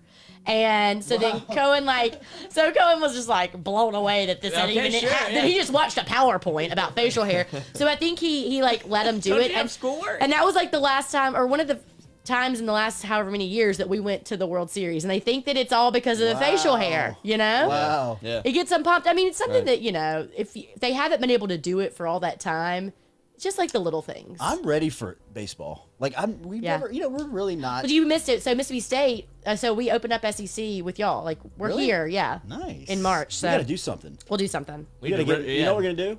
We're gonna do a show from Charlie Harvey's suite if they'll allow us. I don't even know if they'll allow us to do that, but that would be cool. That is Metropolitan Health Group, who is our daily coffee sponsor. Shout out to Derek Stingley Sr. and Jr. for the. This is the championship season. The Yeah, the 150. The 150 on it. Go. I mean, this is a collector right here. Coach. boys. That's, With the coach and Jr. That's incredible. Yes, we love this. How's this? Willie Oh, Clapp, of course. you're good. You're This- good. Yeah. Signature so fire from Derek Stingley Jr. too, of course. Just knows what he's doing. Oh, Any more questions? have you tweeted it a lot at a baseball game? Yes. It's I'm the a way total to go. brat, bro. I'm a total snob when Really? it comes to sporting events. I'm a sweeter Well, yeah, bust. yeah. I'm a sweeter bust guy. And I think that For COVID... football, too? For football, too. I think that COVID is probably going to do that for a lot more people. You know what I mean? That would be my biggest concern if I was, AD, a team owner, somebody that is, my business model is, portion of that. Well, you being- see what the Saints are doing. You know, Yeah, they're putting knocking in, out seats and building Right. building suites. Yeah, knocking out seats and building It suites. should be. I mean, that's our tagline, boys. There we go. Knock out them seats and build more Build suites. suites. If you want butts in the seats, you got to have that, Yeah. man. Because you know what you have to do is you have to make it. You have to make it as similar to this, because this is what it is now. Just sitting around. It's easy. The bathroom's here. We got a refrigerator there. I mean, we don't have to wait on anything. We can bring people over. It's very comfortable. It's HD television. I almost feel like I'm calling the plays when I watch it on television. You got to make it that easy. Even for Death Valley? Even in Death Valley, bro. See, I'm just one of the I'm out- people. I'm out of the There's bowl. nothing better than being one. yeah, It was a tough. It I was, like being in the- It was a in tough the stuff. first year, kind of coming to the conclusion that I'm just not a bowl guy anymore. I'm a bowl guy. I'm not a bowl guy anymore. I'm just a sweet guy, and I know that is very snobbish and it's very bratty, and it's So LSU Florida 2019, you'd rather be in the suite than be chomping with everybody. You can chomp in the suite. Well, Oh, you I can't- thought you were talking about just watching it on from your house. Oh no, I'd definitely rather be in the suite. Y'all are sorry. nuts. I was gonna call. Sorry, I was responding to a text I was gonna message. kind of let that slide. No, I was gonna answering kinda a let text that message. slide. But then I was thinking she would definitely blast she'd blast me on this. No, if that no, was me. sorry. I thought you meant from your couch. Or So you're gonna be in section 416 Yeah, doing no, the no, no, chomp, no, right? no, That's no, like one of the. I mean, I guess. I want to be in the Me, suite. I am. That's a man of the people. Let's go. And you know Sneak what? in some There's whiskey a lot, and there is riot. a lot of love for that. And how old are you, Lloyd? 28. I was still in the bowl, bro. Yeah, I was that's, still surfing in the bowl. Bro. Yeah, well, what do you think I'm I love doing? the bowl. Absolutely, I was chomping with the people in the bowl. LSU West Virginia. 31, They 32 yeeted your boy right out of around there. River's age. 31ish. That's Like when you make the 25? move? Put me up. Put me up. 25, yeah? Yeah, 25. 25. Oh, duh. Younger than I am.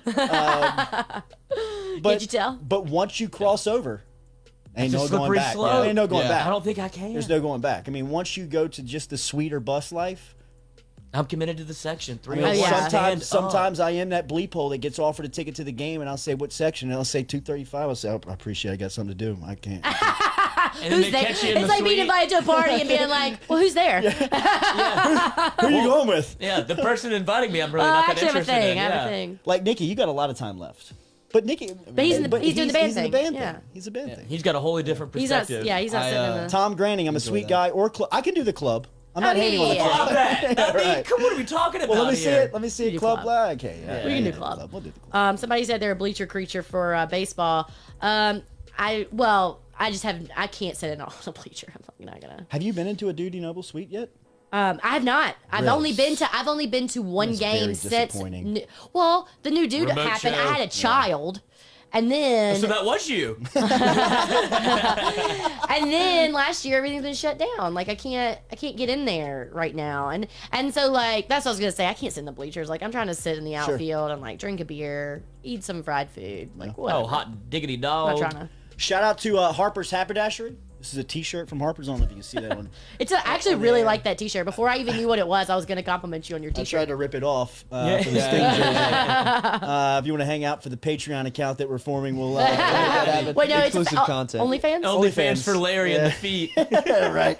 But shout out to Harper's Haberdashery. We still are. We're getting Sam's face on the back of that goal with an H that you see with our gear hanging from. We'll give the crew a couple of shots on a Friday. However many we make is how many gift cards we give away to Harper's. We'll do some warm-ups and some shoot-arounds before we do the Friday giveaway. But shout out to Sammy Willard at Harper's Haberdashery. Go up and pick up a custom T-shirt and some custom-fitted clothes from our crew over there at Harper's Haberdashery. Harper's Hoopers.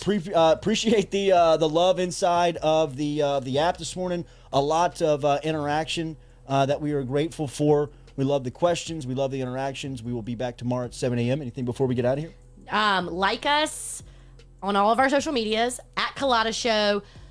Download the podcast, brought to you by R&B Builders. Subscribe, review us, and if you have not yet, hit the thumbs up on the YouTube video. Give them the giveaway details on Johnson Spillers. So you got one more day on this Johnson and Spillers giveaway. So like tonight at midnight? We'll say even up to the show, because Okay. we'll pick it tomorrow. You need to tweet at us your worst date story, and you could win 20 units of Botox and a teeth whitening kit. And you could also buy merch At jordy.itemorder.com. Shout out to Coach Stingley and Shout to out. Derek Stingley That's Jr. not on the merch store. for That's not the the for the Not on the merch, merch. for the studio. This is a lot of love. This is going up as soon as possible. For the Jordy Culotta Show, for Lloyd, Rivers, Nick, Jordy, Go Chevrolet, driving us every day. Make sure and check out the podcast brought to you by RMB Builders. We're back with you tomorrow, 7 a.m.